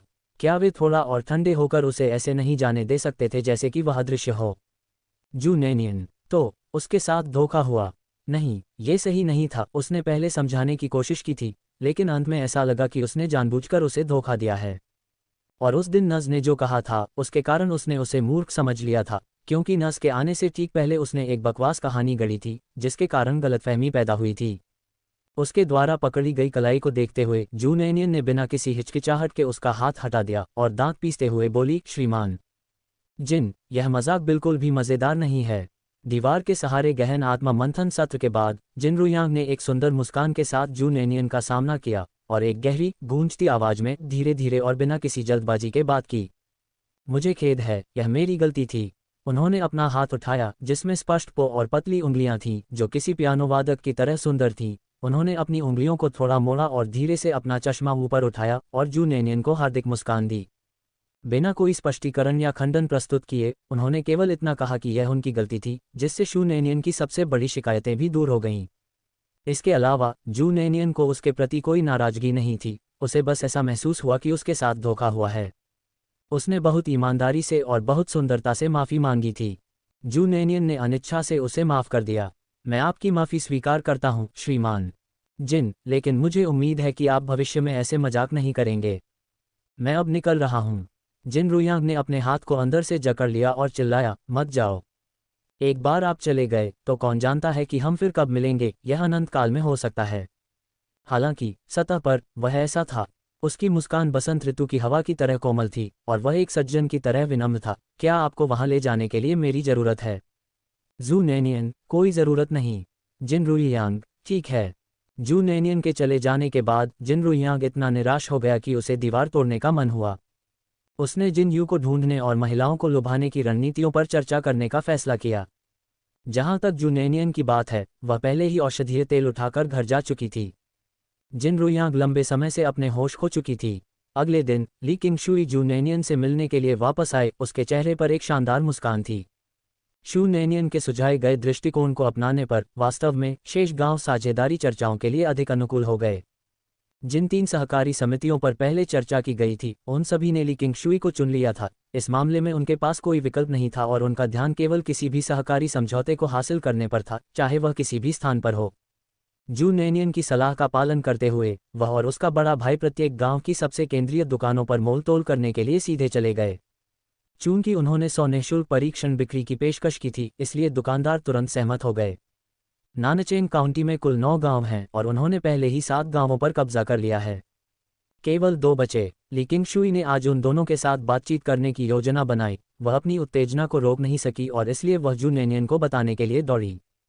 ये सुनकर जू नैनियन ने ली किंगशुई से प्रत्येक गांव से आवश्यक मात्रा का सारांश देने और उसे रिपोर्ट करने के लिए कहा, ताकि वह तय कर सके कि आपूर्ति के लिए लियुएसू का निर्माण कब शुरू किया जाए। ली किंगशुई सहमत हो गए और फिर चले गए। जिन्यू अभी तक वापस नहीं आया था और जू नैनियन दुकान पर गया। भोजन के समय दुकान सबसे अधिक व्यस्त रहती थी, ग्राहकों से भरी रहती थी और लगभग पूरी भरी रहती थी। जू नैनियन ने झाओ पांग और जू सिसी को अथक परिश्रम करते हुए रसोई से नूडल्स और आटे के कटोरे लाते देखा। यान कुई हुआ लगातार गंदे बर्तन और कटोरे साफ कर रहा था। जू नैनियन के आगमन पर वे इतने व्यस्त थे कि उनका स्वागत भी नहीं कर सके। हालांकि जू सिसी ने उत्साह से कहा, बहन नैनियन, आप यहाँ हैं। जू सिसी को वहां देखकर जू नैनियन को याद आया कि यह फिर से सप्ताहांत था। रसोईघर में किन फैंग और चेन शियाओरो के साथ तथा व्यंजन को तले बिना केवल नूडल्स पकाने की आवश्यकता के कारण वे भीड़ से निपटने में सफल रहे। इसलिए जू नैनियन उनके साथ रटने के लिए अंदर नहीं गए। वह काउंटर के पास पहुंची और देखा कि जू जिकियांग पैसे इकट्ठा कर रहा था। जब उन्होंने जू नैनियन को देखा तो उन्होंने ब्रेक के दौरान पुकारा, बहन तुम यहाँ हो? हाँ, मेरी बात पर ध्यान मत दो, जू नैनियन ने मुस्कुराते हुए कहा। भोजन क्षेत्र में कई नियमित ग्राहकों को जू नैनियन की याद आ गई। आखिरकार एक बार देखने के बाद इतनी खूबसूरत बॉस को कौन भूल सकता है। कुछ संरक्षकों ने मुस्कुराते हुए जू नैनियन से कहा, अरे बॉस, आपने आखिरकार वापस आने की कृपा की। मेरे लिए भी स्टर फ्राई बनाओ, मैं तुम्हारे बनाए 2 बार पकाए गए सुअर के मांस के लिए तरस रहा हूँ। जू नैनियन मुस्कुराए और अपना सिर हिलाया, मुझे बहुत खेद है बड़े भाई, लेकिन अब हम दुकान में केवल मक्खन वाले नूडल्स बेच रहे हैं और कोई स्टर फ्राई नहीं। अब और कोई हलचल फ्राई नहीं है ना? बड़े भाई उदास दिखे, लेकिन जू नैनियन जैसी सुंदर और सौम्य महिला को उससे बात करते देख वह अपना असंतोष नहीं दिखाना चाहते थे। इसके बजाय उसने महसूस किया कि उसका चेहरा जूनेनियन की मुस्कुराहट से गर्म हो गया है। उसने सोचा, कौन आदमी ऐसे चेहरे को नहीं कह सकता है। इसलिए बड़े भाई ने कुछ और नहीं कहा और चुपचाप अपना कटोरा लेकर सूप पीने लगा। भुगतान लेने के बीच अपने खाली समय में जूनेनियन ने दराज से अपना खाता बही निकाला। बही खाते में दैनिक कमाई को बस दर्ज किया जाता था। जू जिकियांग ने प्रत्येक बिक्री को अलग से नोट नहीं किया। उन्होंने प्रत्येक दिन बिक्री समाप्त होने के बाद पैसे गिने और फिर कमाई दर्ज की। उन्होंने यहाँ तक की तारीख को भी ध्यानपूर्वक नोट किया और तारीख के बाद दैनिक आय को इतने युआन के रूप में लिखा। चूंकि वह लंबे समय से लिखना नहीं सीख रहा था, इसलिए शू जिकियांग की लिखावट एक प्राथमिक विद्यालय के छात्र जैसी थी। जूनेनियन ने कुछ पन्ने पलटे। दुकान की दैनिक आय अब मूलतः 200 युआन पर स्थिर हो गई थी। ये काफ़ी बड़ी आय थी, यहाँ तक कि कुछ हद तक भयावह भी, ऐसा कहा जा सकता है। ये देखते हुए कि वह एक छोटा व्यवसाय चला रही थी, ऐसी बिक्री को केवल अत्यधिक बड़ी खरीद मात्रा द्वारा ही समझाया जा सकता था। प्रतिदिन लगभग 200 युआन कमाने की स्थिति 10 दिनों से चल रही थी। जैसे जैसे समय बीतता गया, नानचेन काउंटी में बटर नूडल की प्रतिष्ठा भी काफ़ी अच्छी हो गई। हालांकि दुकान का आकार इतना बड़ा नहीं था और यह पहले ही अपने चरम पर पहुंच चुकी थी। दूसरों की नज़र में जूनेनियन इतना अमीर था कि वह पहियों में तेल डाल सकता था। केवल जूनेनियन स्वयं अभी भी संतुष्ट नहीं थी। बेशक उसके असंतोष का मतलब केवल इतना था कि वह और भी बेहतर करने की उम्मीद कर रही थी। इसी समय एक महिला, जो लगभग 20 वर्ष की लग रही थी, दुकान में दाखिल हुई। भोजन के व्यस्त समय के दौरान ग्राहक झुंड में आ जा रहे थे। जूनेनियन ने उस महिला की उत्कृष्ट उपस्थिति के कारण उसे तुरंत नोटिस किया।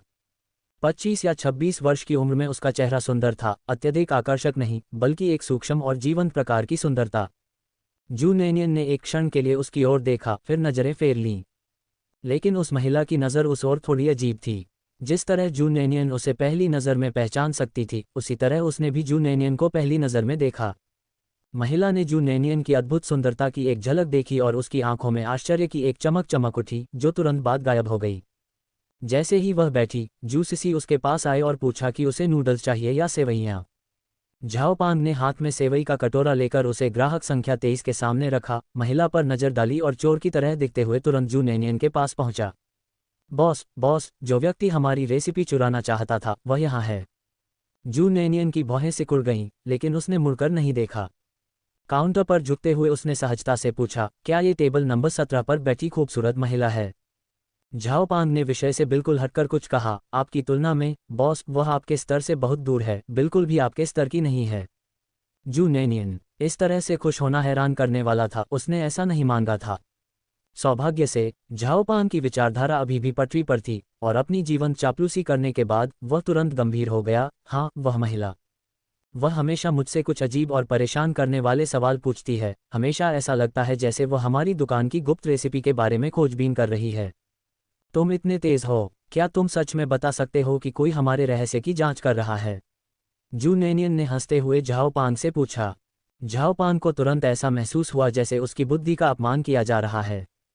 बॉस, ये तो बहुत ज़्यादा है, मैं क्यों नहीं बता पाऊंगा। इसके अलावा वह हर दिन आती है, यहाँ तक कि दिन में 2 बार भी। हमारे पास कई नियमित ग्राहक आते हैं, लेकिन उनमें से कोई भी प्रतिदिन समय पर रिपोर्ट करने नहीं आता। वह लगभग 1 सप्ताह से यहाँ खाना खा रही है, भले ही खाना स्वादिष्ट हो, क्या अब तक वह इससे उब नहीं गई होगी? झाओपांग, आलस्य बंद करो और मदद के लिए आओ, जू सिसी ने काम के बोझ तले दबी आवाज में कहा। उसके हाथ में एक छोटी नोटबुक थी जिसमें उसने टेबल नंबर और यह भी लिखा था कि ग्राहकों ने नूडल्स या सेवई का ऑर्डर दिया है। वह अकेली थी जो ध्यान रख रही थी और अन्य ग्राहक भी आवाज लगा रहे थे, जिससे वह व्यस्तता के कारण परेशान हो रही थी। जूनेनियन ने जल्दी से झाओपांग से कहा, तुम्हें बुलाया जा रहा है, जल्दी से जाकर मदद करो और बाकी की चिंता मत करो। दुकान में फलते फूलते कारोबार को देखकर जू जिकियांग के चेहरे पर मुस्कान कभी नहीं लौटी। उन्होंने मुस्कुराते हुए जूनेनियन से कहा, बहन, हमारा व्यवसाय बेहतर और बेहतर होता जा रहा है। जूनेनियन ने सिर हिलाया। हाँ, इसीलिए आपको जल्दी करने और सीखने की ज़रूरत है, सभी पात्रों को पहचानने की। अशिक्षित होना बहुत नुकसानदेह हो सकता है। जू जिकियांग को जूनेनियन के शब्दों का गहरा अर्थ समझ में नहीं आया। उसने सोचा कि जूनेनियन बस ये चाहते थे कि वह बहीखाता पद्धति में मदद के लिए अधिक अक्षर सीखे। जू जिकियांग के लिए कपड़े और भोजन मिलना पहले से ही खुशी के बराबर था। अब जब वह हर भोजन में स्वादिष्ट चावल खा सकता था और उसकी बहन कभी कभी उसके लिए नए कपड़े भी बना देती थी, तो जू जिकियांग विशेष रूप से संतुष्ट था। जू नैनियन अन्य श्रमिकों को मजदूरी दे रहा था, लेकिन उसने उसे भुगतान नहीं किया था और उसे कोई आपत्ति नहीं थी। उसने मजदूरी पाने के बारे में सोचा भी नहीं था। उसकी नज़र में वे सभी परिवार के सदस्य थे, उसे इन चीज़ों की कोई परवाह नहीं थी। और चूंकि जू नैनियन उसके प्रति अधिक दयालु हो गया था और उसके 2 छोटे भाई शहर में स्कूल जाने में सक्षम हो गए थे, क्योंकि जू नैनियन उनके प्रति अच्छा था, भले ही उनके माता पिता अभी भी जू नैनियन को सबसे अधिक पसंद करते थे, भाइयों को बिल्कुल भी आपत्ति नहीं थी। उन्होंने ये भी सोचा कि उनके माता पिता के लिए परिवार की इकलौती बेटी के साथ थोड़ा बेहतर व्यवहार करना स्वाभाविक ही है। यदि यह पहले हुआ होता तो जू जिकियांग को ये सोचने की हिम्मत नहीं होती कि वह ऐसे पतित विचारों को आश्रय दे सकता है। जू जिकियांग क्या सोच रही थी, जू नैनियन को निश्चित रूप से पता नहीं था। उसका ध्यान अब उस महिला पर था जिसका जिक्र झाओ पांग ने किया था। अन्य ग्राहकों की तुलना में उसने बहुत धीरे धीरे खाना खाया। ऐसा नहीं कि वह भूख मिटाने के लिए खा रही थी, बल्कि ऐसा था मानो वह स्वाद ले रही थी। जू नैनियन को बिना सोचे समझे पता था कि क्या खाया जा रहा है। स्वाद, वह ये जानने के लिए बटर सॉस को चख रही थी कि उसने कौन सी सामग्री का उपयोग किया है। झाओ पांग ने बताया था कि इस व्यक्ति ने सड़क के उस पार स्थित रेस्तरां की मालकिन से संपर्क किया था, जो सबसे अच्छा कारोबार करती थी। मूलतः डाक्सिंग स्ट्रीट पर सबसे सफल रेस्तरां सड़क के उस पार वाला ही था, लेकिन जब से शू नैनियन की दुकान खुली है, उसके कारोबार में गिरावट आ गई है। अधिकांश ग्राहक जू नैनियन के स्थान पर जमा हो गए थे। लगभग 1 सप्ताह तक बटर नूडल्स का स्वाद चखने के बाद डू वेनवेन को अंततः रेसिपी समझ में आ गई और उन्होंने वापस आने पर इसे आजमाने की योजना बनाई। डू वेनवेन को अपने पाक कौशल पर पूरा भरोसा था और उसे इसमें कोई संदेह नहीं था। वह इस बात को लेकर आश्वस्त थी कि वह एक बार चखने के बाद ही व्यंजन में मसालों की पहचान कर सकती है। जो लोग अक्सर खाना पकाते थे, उन्हें इस्तेमाल होने वाले मसालों की जानकारी थी, इसलिए खाना पकाने की विधि पर विचार करना कठिन नहीं था। इस दुकान के बटर नूडल्स वह पहला व्यंजन था जिसे पहचानने में उसे इतना लंबा समय लगाना पड़ा। इन दिनों उसने न केवल गुप्त नुस्खा खोज लिया था, बल्कि कर्मचारियों से कुछ जानकारी भी इकट्ठा करने में कामयाब रही थी। उनके बटर नूडल्स का रहस्य न केवल बटर सॉस था, बल्कि विशेष रूप से तैयार किया गया शोरबा भी था। लेकिन चाहे वह विशेष शोरबा हो या बटर सॉस, दोनों को मालिक द्वारा व्यक्तिगत रूप से मिश्रित और बनाया गया था और कर्मचारियों को उन्हें संभालने का बहुत कम अवसर मिला। अन्यथा डू वेनवेन ने पहले ही अंदर के किसी कर्मचारी को सीधे रिश्वत दे दी होती। इससे उसे सारी परेशानियों से छुटकारा मिल जाता। ये कहना होगा कि मालिक सचमुच बहुत चतुर था। ये पहली बार था जब डू वेनवेन ने जू नैनियन को देखा था और एक नज़र में ही डू वेनवेन को पता चल गया कि वह मालकिन थी, जो ग्राहकों के अनुसार शीशी से अधिक सुंदर थी। एक महिला होने के नाते वह पहली नज़र में ही नैनियन की सुंदरता देखकर दंग रह गई। हालांकि यह उसका मुख्य उद्देश्य नहीं था। अब उसका मुख्य लक्ष्य बटर सॉस और गुप्त शोरबे की नकल करके अपना व्यवसाय बढ़ाना था। जब बिल चुकाने का समय आया तो जू नैनियन ने ही पैसे लिए। जू नैनियन डू वेनवेन की आंखों में चुनौती स्पष्ट रूप से देख सकती थी, लेकिन उसने कोई आपत्ति नहीं की। उसने फिर भी मुस्कुराकर उसका स्वागत किया। आपका परिवर्तन, जू नैनियन ने डू वेनवेन को परिवर्तन सौंपा। इसे लेने के बाद डू वेनवेन ने जू नैनियन से कहा, आपका खाना बहुत स्वादिष्ट है। धन्यवाद, मुझे भी ऐसा ही लगता है। जू नैनियन की मुस्कान और भी अधिक उज्ज्वल और उज्ज्वल हो गई।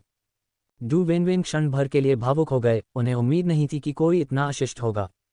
आपको अपने कर्मचारियों से यह बात सुननी चाहिए थी कि मैं आपकी दुकान पर आपके बटर सॉस के रहस्य की जासूसी करने आई थी, उसने स्पष्ट रूप से कहा। डू वेनवेन ने झाओ पैंग और जू नैनियन के बीच गुप्त फुसफुसाहट देखी थी। यह कोई आश्चर्य की बात नहीं थी।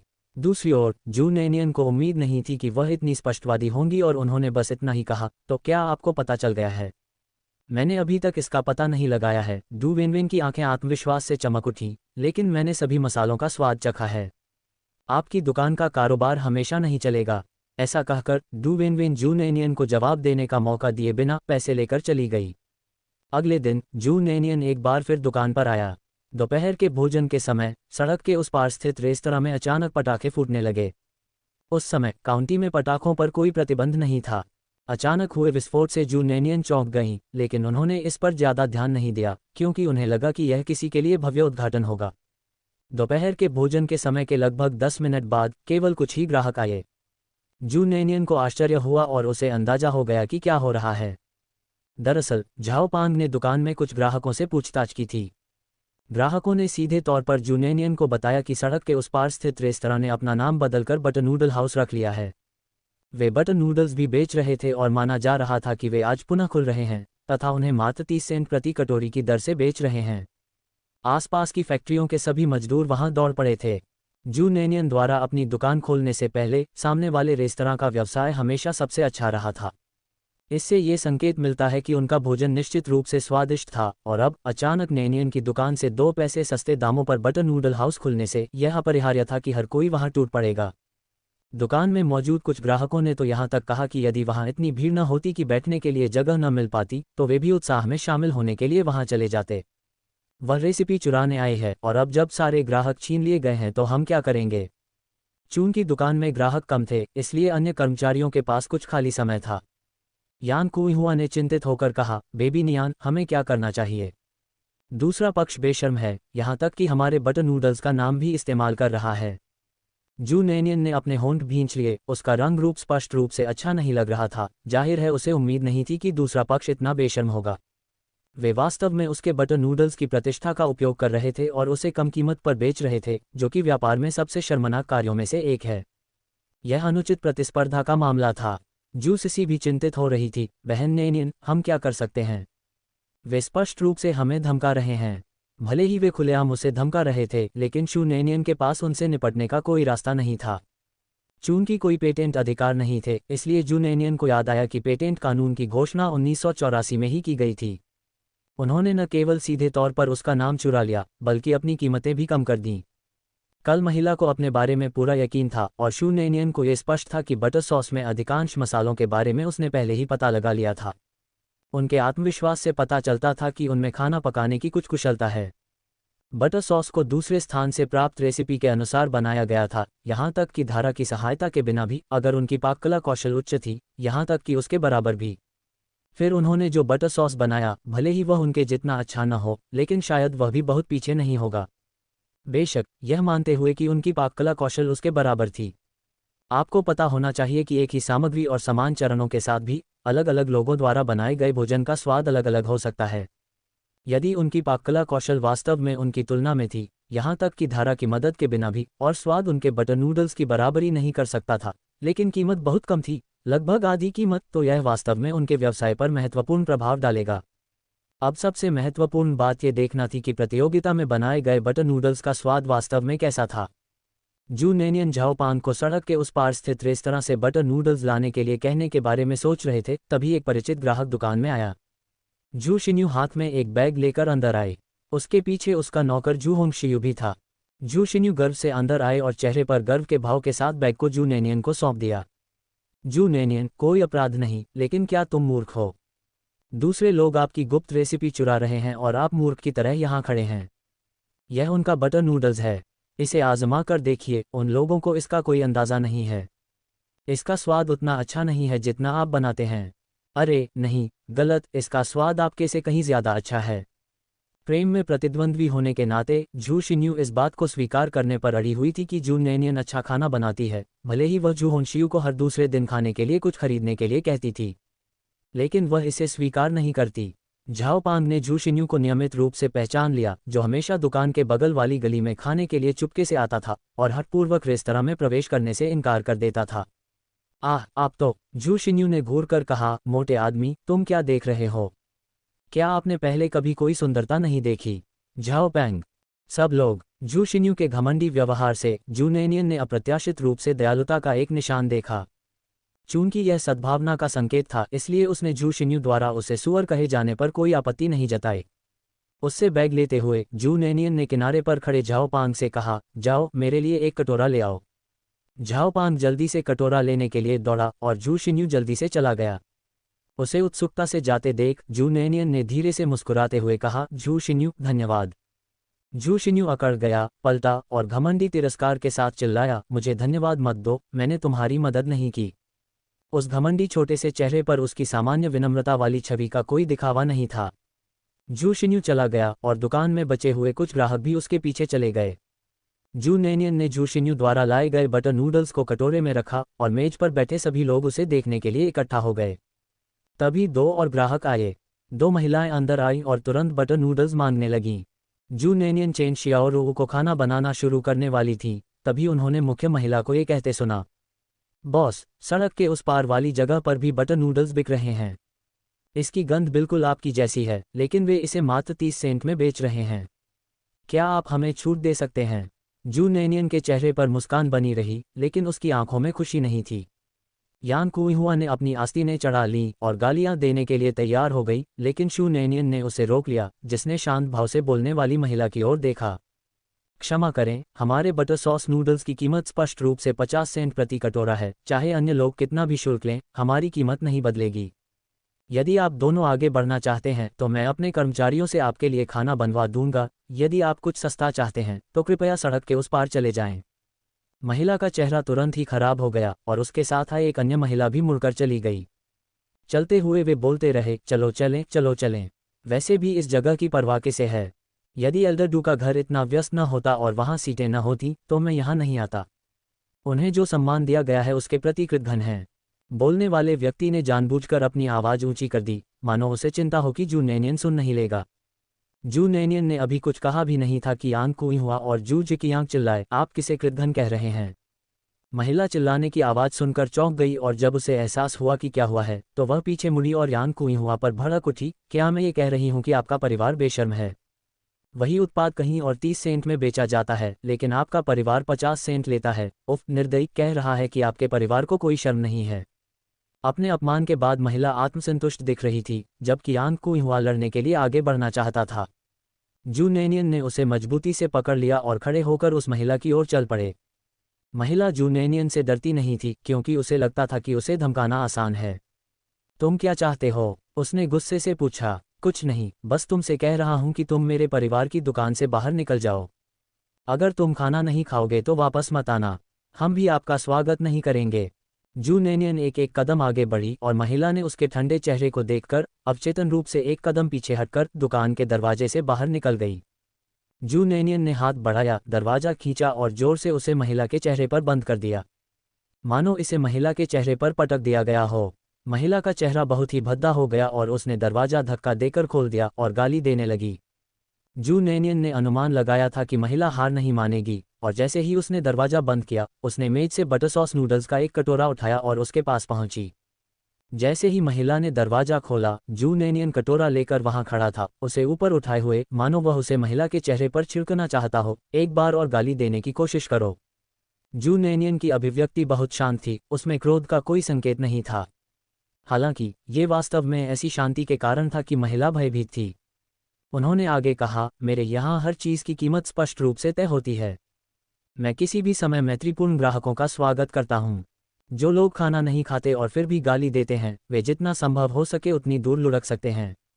इतना ही नहीं, यान कुइहुआ बहुत सहयोगात्मक ढंग से चाकू लेकर रसोई से बाहर आए और उसके करीब पहुंचने से पहले ही उसने चिल्लाना शुरू कर दिया, बेबी नियान, एक तरफ हट जाओ, मैं इस बदतमीज औरत को काट डालूंगी। तभी महिला ने यान कुइहुआ को चाकू लेकर उस पर हमला करते देखा और तुरंत घबरा गई, माँ। चिल्लाते हुए अपनी सहेली की ओर देखे बिना ही भाग गई। जो महिला लाउंज लेकर आई थी वह भी काफी डरी हुई थी। उसने अपना स्थान छोटा कर लिया और चुपचाप चली गई। काय छोटा सा कमजोर आदमी, यान कुइहुआ ने हाथ में चाकू और दृढ़ निश्चय के साथ कहा। जू नैनियन हंसा और उसके कंधे से चिपक गया, माँ, उनसे परेशान मत हो। केवल सौदेबाजी में रुचि रखने वाली परेशान करने वाली महिलाओं को भगाने के बाद जू नैनियन वापस मेज पर बैठ गई। दुकान में मौजूद लोग अपनी चर्चा जारी रखने के लिए इकट्ठा हो गए। झाओपांग ने गंभीर भाव से कहा, युवा मालिक, उनके बटर सॉस में और भी कुछ है। चेन शियाओरू ने यह भी कहा, और उनके बटर सॉस में भी अधिक गोमांस है। किन फैंग ने कहा, इसकी गंध भी कुछ वैसी ही है। जू सिसी ने कहा, यह हिस्सा हमारे हिस्से से अधिक उदार है और यह सस्ता भी है। ये बुरा है, बहन नैनियन, आप मुसीबत में हैं। यान कुइहुआ ने जू सिसी के सिर के पीछे थप्पड़ मारा, अगर तुमने एक बार और कहा ये बुरा है तो मैं तुम्हें तुम्हारा वेतन नहीं दूंगा। जू सिसी चौंक गई और तुरंत अपना सुर बदल दिया, बहन नैनियन, मुझे लगता है कि आपको इसके बारे में चिंता करने की जरूरत नहीं है। उसे देखकर ही आप कह सकते हैं कि यह बेकार है, ये देखने में भी स्वादिष्ट नहीं लगता। केवल जू जिकियांग गंभीर दिखे लेकिन चुप रहे। जू नैनियन ने भौहें चढ़ाईं, उन्हें लगा कि मूल्यांकन काफी ऊंचा होगा। अपनी चॉपस्टिक्स उठाकर उसने कुछ नूडल्स उठाए और उनका स्वाद लिया। एक निवाला खाने के बाद उसने चॉपस्टिक नीचे रख दी। सड़क के उस पार बटर सॉस नूडल्स को देखने से पहले जू नैनियन हाई अलर्ट पर था। प्रतियोगिता के बटर सॉस नूडल्स को देखने के बाद उसकी सतर्कता अत्यधिक उच्च से घटकर मात्र 10% रह गई।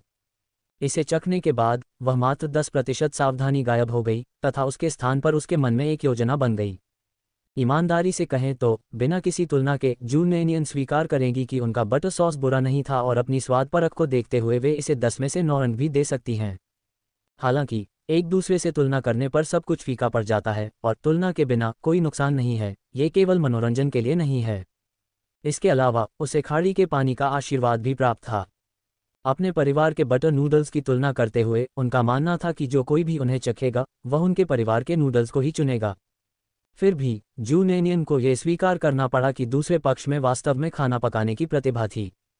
बटर सॉस का स्वाद नदी के पानी से प्रभावित था, जिससे अधिकांश लोगों के लिए इसमें मौजूद सामग्री को पहचानना मुश्किल हो गया। दूसरे पक्ष द्वारा बनाए गए बटर नूडल्स को चखने के बाद जूनेनियन को लगभग तुरंत पता चल गया कि उसमें कौन से मसाले इस्तेमाल किए गए थे। इसमें रेसिपी से सिर्फ एक सामग्री कम थी और उसने अपना खुद का गाढ़ा सूप भी बनाया था, जो हालांकि उसके गुप्त शोरबे से तुलना योग्य नहीं था, फिर भी स्वादिष्ट था। यदि समय रहते उसे नदी के पानी में सुधार मिल जाता तो वह निश्चित रूप से बटर सॉस बना पाती और स्वाद में कोई अंतर नहीं आता। यदि स्वाद में थोड़ा सा भी अंतर होता तो प्रतिद्वंद्वी दुकान उसका कम से कम आधा कारोबार छीन लेती, क्योंकि उन्होंने इसे सस्ता बेचा। 3 माओ और 5 माओ। यह उल्लेख करने की आवश्यकता नहीं है कि प्रतिद्वंद्वी दुकान द्वारा बनाए गए मक्खन नूडल्स का स्वाद वास्तव में बुरा नहीं था। निश्चित रूप से कुछ लोग प्रतिद्वंद्वी दुकान को चुनने के लिए तैयार होंगे। दूसरी तरफ से बनाए गए बटर नूडल्स को देखकर यह छिपी हुई चिंता पूरी तरह दूर हो गई। जैसा कि जूसिसी ने कहा, भोजन की मात्रा बहुत उदार थी, चाहे वह नूडल्स हो या बटर सॉस, दोनों ही विशेष रूप से बड़ी मात्रा में दिए गए थे। ये वास्तव में एक ऐसी विशेषता थी जिसने ग्राहकों को आकर्षित किया, लेकिन ये लंबे समय तक नहीं चल सका। डेक्सिंग स्ट्रीट पर दुकानों का किराया सस्ता नहीं था और बटर सॉस और नूडल्स की लागत 3 माओ के साथ जोड़ने पर वह केवल बराबर ही खर्च कर पाती थी। जूनेनियन के बटर नूडल्स केवल 5 माओ में बेचे गए क्योंकि उन्हें किराया नहीं देना पड़ा। इसके अलावा उसकी बटर सॉस स्वाद के लिए थी और आमतौर पर एक चम्मच नूडल्स के एक कटोरे को स्वादिष्ट और सुगंधित बनाने के लिए पर्याप्त थी। लागत और लाभ लगभग आधे आधे विभाजित होने के बावजूद जूनेनियन अभी भी इसे एक कम लाभ मार्जिन वाला व्यवसाय मॉडल मानते हैं। लेकिन प्रतिद्वंद्वी के कटोरे में संभवतः 3 से 4 चम्मच बटर सॉस था। उसके 3 माओ, ये लंबे समय तक नहीं चलेगा और इस तरह के उदार हिस्से भी लंबे समय तक बनाए नहीं रखा जा सकता है, बशर्ते वह घाटे में काम करना जारी रखना चाहती हो, अन्यथा उसे सप्ताह के अंत तक अपनी योजना में समायोजन करना होगा। प्रतिद्वंद्वी दुकान ने ग्राहकों को आकर्षित करने के लिए नाम, रेसिपी चुराने और कीमतें कम करने जैसे घृणित हथकंडे अपनाए थे, जो स्पष्ट रूप से हताशा में थे, और इस हताशा के पीछे अंतिम कारण आखिरकार कम पैसा कमाना था। इसलिए जूनेनियन निश्चित था, दूसरी पार्टी निश्चित रूप से लंबे समय तक नहीं टिक सकती। यदि स्वाद में स्पष्ट अंतर था तो फिर भी जो ग्राहक प्रतिद्वंद्वी के स्थान को चुनते थे वे केवल 2 कारकों से आकर्षित होते थे, मात्रा और कम कीमत। ये दोनों आवश्यकताएं एक सप्ताह के भीतर ही ध्वस्त हो जाने वाली थीं, और यदि वह पहले कीमत कम कर दे और फिर बढ़ा दे तो और भी अधिक लोग इसे स्वीकार करने में असमर्थ हो जाएंगे। बिना उंगली उठाए ही दूसरा पक्ष खुद को पराजित कर लेगा। इस बात को ध्यान में रखते हुए उसे चिंता क्यों करनी चाहिए? हालांकि इस घटना के बाद जूनेनियन उस दिन से उस महिला के बारे में काफ़ी उत्सुक हो गया। यदि वह गलत नहीं थी तो वह महिला प्रतिद्वंद्वी दुकान की बटर सॉस की निर्माता होनी चाहिए। कोई भी बॉस प्रतिभा को नापसंद नहीं करेगा।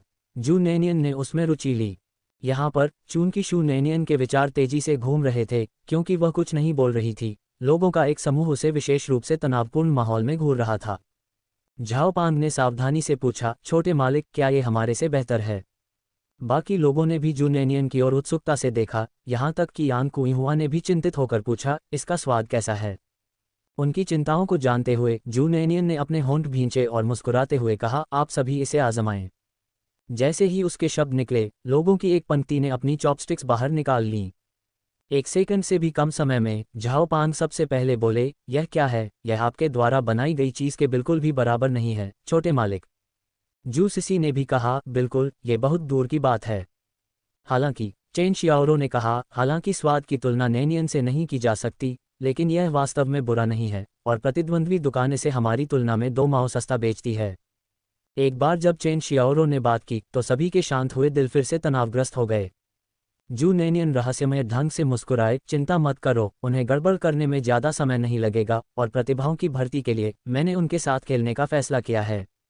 अपने पुनर्जन्म के बाद से शूनेनियन के दिल में उसके पिछले जीवन के कौशल और व्यवसाय का अनुभव था, साथ ही यह ऐसा समय था जब सभी उद्योगों को पुनर्जीवित करने की आवश्यकता थी। एक ऐसा समय जब व्यापार करने का मतलब आमतौर पर पैसा कमाना था, शू नेनियन का जीवन सुचारू रूप से चल रहा था।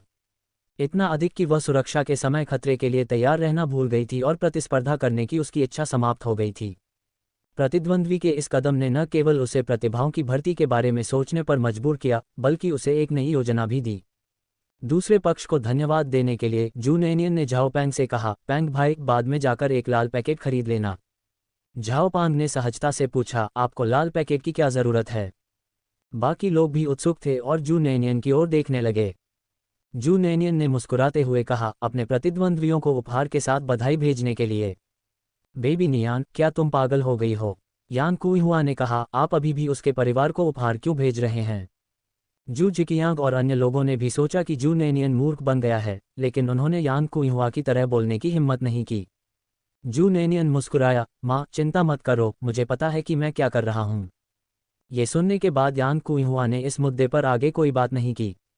झाओ पांग ने जल्दी से एक लाल पैकेट खरीदा और वापस लौटा दिया, जिसमें जू नेनियन ने उदारतापूर्वक 100 युआन यानी 250 युआन के नोट भर दिए। वहाँ एक नोट भी था। जब जू जिकियांग ने जू नेनियन को 100 युआन डालते देखा तो उसका जबड़ा लगभग खुला रह गया। जू नेनियन की शांत अभिव्यक्ति को देखकर उसने कुछ भी कहने की हिम्मत नहीं की। लाल पैकेट को सील करने के बाद जू नेनियन ने झाओ पांग को इसे पहुंचाने को कहा। घर वापस आकर यान कुइहुआ को याद आया कि जिन यू का 5वां दिन हो चुका था और उसने अचानक जू नेनियन को कमरे में खींचकर पूछा, बेबी न्यान, जियो जिन को गए हुए 5 दिन हो गए हैं, है ना? जू नेनियन ने दिन गिनते हुए कहा, लगता तो यही है। यान कुइहुआ के दिमाग में षड्यंत्र के सिद्धांत घूमने लगे। 5 दिन हो गए हैं और वह अभी तक वापस नहीं आया है। क्या ऐसा हो सकता है कि जियो जिन तुमसे शादी नहीं करना चाहता? इस संभावना से ही यान कुइहुआ का चेहरा काला पड़ गया। वह दिल तोड़ने वाला, अगर उसने तुम्हें धोखा देने की हिम्मत की तो मैं उसके घर पर धावा बोल दूंगी और हंगामा मचा दूंगी, उसने सख्ती से कहा। जू नेनियन ने असहाय होकर आश्वस्त किया, माँ इतना परेशान मत होइए। जिनयू भाग नहीं जाएगा, चिंता मत करो। वह शायद किसी चीज में फंस गया है। यान कुइहुआ की अभिव्यक्ति और भी लंबी हो गई। मेरी बेटी से शादी करने से ज्यादा महत्वपूर्ण क्या हो सकता है? यान कुइहुआ का चेहरा ऐसा था जैसे कोई अपनी बेटी को राष्ट्रीय खजाना मानता हो, और जो कोई भी उससे शादी नहीं करता वह जिनयू के खिलाफ एक जघन्य अपराध होगा। जू नेनियन खुश भी थे और परेशान भी। जिनयू का काम विशेष है, हो सकता है कि उन्हें कोई बहुत महत्वपूर्ण चीज मिल गई हो। यान कुइहुआ बिल्कुल संतुष्ट नहीं था। क्या काम है? क्या उसे आराम नहीं करना चाहिए? जू नेनियन के पास कहने के लिए शब्द नहीं थे। यान कुइहुआ, मैं आपको बताता हूँ, वह सोचता है कि वह आपको पहले ही पा चुका है, इसलिए वह जल्दी में नहीं है। पाया से उसका क्या मतलब था, ये जू नेनियन को तुरंत समझ में आ गया, जो बहुत शर्मा गई और जल्दी से यान कुइहुआ को कमरे से बाहर धकेल दिया। माँ, मैं सोने जा रही हूँ। चलिए इस बारे में बात नहीं करते। यान कुइहुआ जानती थी कि उसकी बेटी ऐसी बातें सुनना पसंद नहीं करती, इसलिए उसने कुछ और नहीं कहा। अंत में यान कुइहुआ को बाहर देखकर जू नेनियन ने आह भरी। वह मूर्ख जिनयू संभवतः किसी मुसीबत में पड़ गया था।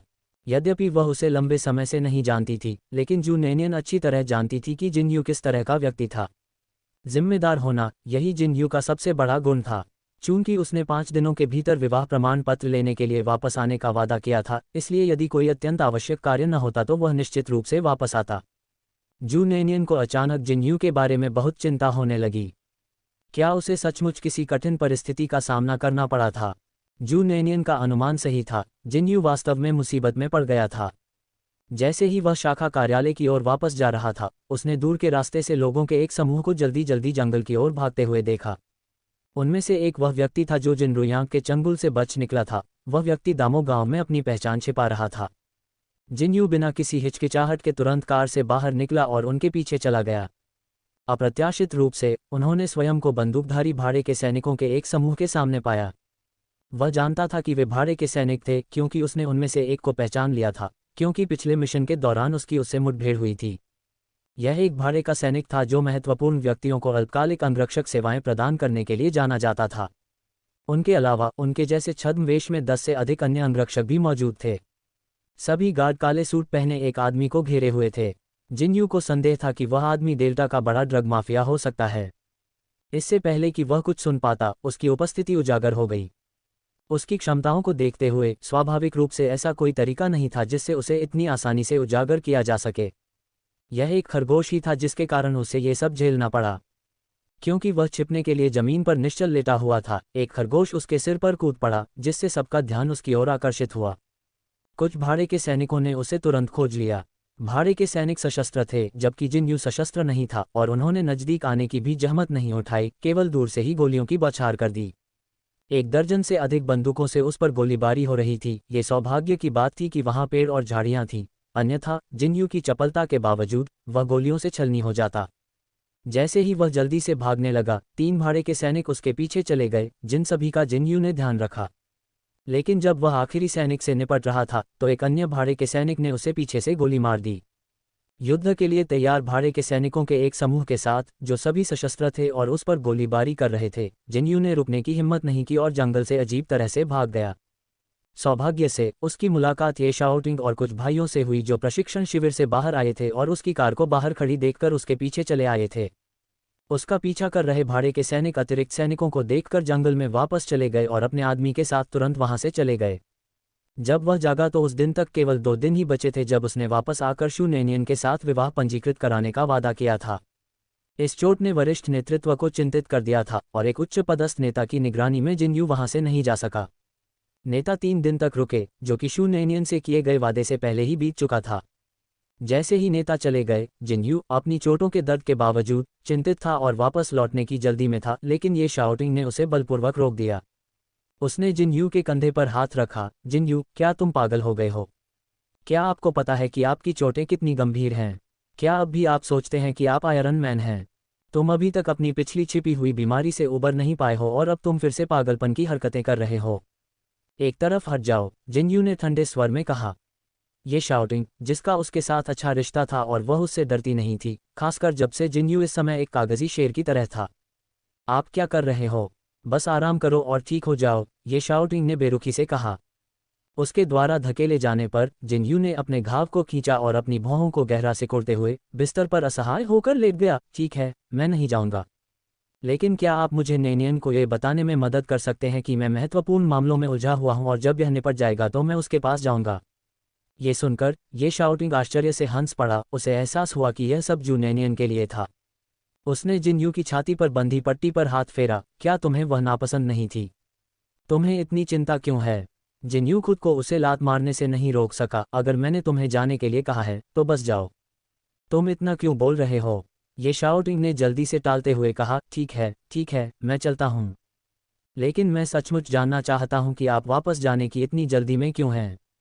क्या तुमने अपनी भाभी से कोई वादा किया था? इस बात का जिक्र होते ही जिन्यू का चेहरा काला पड़ गया। उन्होंने जू नेनियन और यान कुई हुआ से वादा किया था कि चाहे कुछ भी हो जाए, वह 5 दिनों में जू नेनियन के साथ विवाह प्रमाण पत्र लेने के लिए वापस आएंगे। अब वह सीधे तौर पर 1 दिन की समय सीमा से चूक गया था, लेकिन अगर उसे दोबारा ऐसा करने का मौका मिले तो वह फिर भी उनके पीछे जाएगा। यदि वह शापित खरगोश न होता तो उसका पर्दाफाश नहीं होता। ये सच है कि मनुष्य की योजनाएं भाग्य द्वारा बनाई गई योजनाओं से प्रतिस्पर्धा नहीं कर सकती। जिन्यू इतना क्रोधित हुआ कि उसने अपने दांत पीस लिए। क्या तुम मर जाओगे अगर बकवास नहीं करोगे? जिन्यू ने कैबिनेट से एक कप उठाया, उसे ये शाउटिंग पर फेंकने के लिए तैयार, जिसने जल्दी से अपने हाथ हिलाए। बॉस, इसे बंद करो, मैं अभी जाता हूँ। फिर वह एक शॉट की तरह उड़ गया। ये शाउटिंग के चले जाने के बाद जिन्यू उत्तेजित होकर दीवार के सहारे झुक गया। उसने अपना वचन तोड़ दिया था। उसने जू नेनियन से किया अपना वादा तोड़ दिया था। क्या वह सोचेगी कि वह उससे शादी नहीं करना चाहता था और इसीलिए वह बहाने बना रहा था?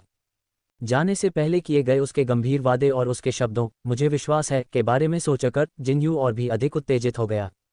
जबकि जिन्यू उत्तेजित था, जिनरुयांग, जो जिन्यू के घर पर नानचेंग सैन्य जिला परिसर में था, वह भी चिड़चिड़ाहट से लगभग पागल हो गया था। अपनी सुंदरता को खोजने में सक्षम नहीं, और अब जिन्यू भी गायब था। जैसे ही वह बाहर जाने वाला था, लिविंग रूम में फ़ोन बज उठा और जिनरुयांग ने उसका जवाब दिया। कॉल एल्डर मास्टर जिन का था, जिन्होंने पूछना शुरू किया, जियोलैन, मैंने वहां पुराने साथियों से सुना है कि जिन्यू घायल हो गया है। जाकर उसकी जांच करो और देखो कि मामला कितना गंभीर है। बुजुर्ग ने सोचा कि वुलैन घर पर है। इस खबर पर जिनरुयांग का आलसी और शांत व्यवहार तुरंत गंभीर हो गया। दादाजी, क्या आपने कहा कि जिन्यू घायल है? जब एल्डर मास्टर जिन को एहसास हुआ कि यह जिनरुयांग की आवाज़ थी, तो उन्होंने पूछा, आपकी महान चाची कहाँ हैं? जिनरुयांग ने जवाब दिया, मुझे नहीं पता कि वह कहाँ गई। दादाजी, जिन्यू की चोट का क्या हुआ? उनकी आवाज़ में तत्परता स्पष्ट थी। दूसरे छोर पर बड़े मास्टर जिन ने आह भरी, उनकी आवाज़ में उम्र का बोझ था। मैंने ये केवल वहाँ के पुराने साथियों से सुना है। उन्होंने मुझे विस्तृत जानकारी नहीं दी। जियाओ यांग चून की आप नानचेंग में हैं, जल्दी से अपने भाई की जांच करें। ठीक है, मैं समझ गया। जिन रुइयांग का चेहरा गंभीर था। जिन यू के घायल होने की बात सुनकर उसका ध्यान तुरंत उस अपराधी की ओर चला गया जो उसके चंगुल से भाग निकला था। उन्होंने अनुमान लगाया कि जिन यू की चोट इस मामले से संबंधित होनी चाहिए, क्योंकि जिन यू अभी भी अपने आराम की अवधि में था और टीम ने उसे कोई मिशन नहीं सौंपा होगा। एल्डर मास्टर जिन से यह पूछने के बाद कि जिन यू किस अस्पताल में है और यह जानने के बाद कि वह नानचेंग के सबसे बड़े शहर के अस्पताल में है, जिन रुयांग तुरंत उस स्थान के लिए निकल पड़े। एल्डर मास्टर जिन के अस्पष्ट स्पष्टीकरण के कारण जिन रुयांग को यह पता नहीं था कि जिन यू की चोटें कितनी गंभीर थीं, और वह चिंता करने से खुद को नहीं रोक सका। उनकी अभिव्यक्ति असामान्य रूप से कठोर और डरावनी थी, उनकी निगाहों में बर्फीली ठंडक थी। दूसरी ओर जिनयू को गए हुए 6 दिन हो चुके थे और यांग कुइहुआ, जिसने अभी तक जिनयू का स्वरूप नहीं देखा था, संदेह से चिंतित हो गया। वह जू नेनियन से पूछे बिना नहीं रह सकी, बेबी नियान, क्या आपको लगता है कि जियो जिन के साथ कुछ हुआ है? क्या आजकल आपकी पलकें बहुत ज्यादा नहीं झपक रही हैं? जू नेनियन भी अपने दिल में कुछ चिंतित थी, लेकिन वह यह मानती थी कि जिनयू महत्वपूर्ण मामलों में फंस गया था।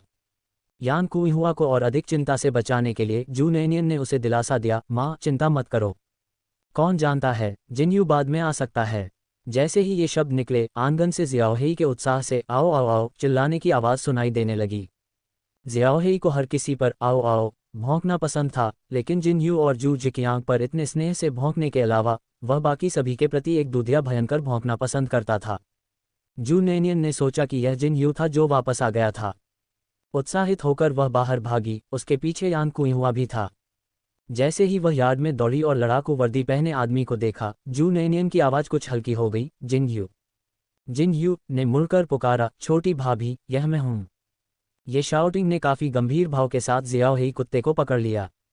जू नेनियन ने जब देखा कि यह जिनयू नहीं बल्कि ये शाउटिंग था, तो उसके मन में तुरंत एक अशुभ संदेह उत्पन्न हो गया।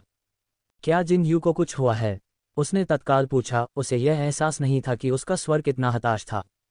ये शाउटिंग ने अपने होंठ भींचे, जिनयू घायल हो गया। वह नहीं चाहता था कि मैं तुम्हें बताऊं। उसने मुझे केवल इतना बताया कि वह बंधा हुआ था।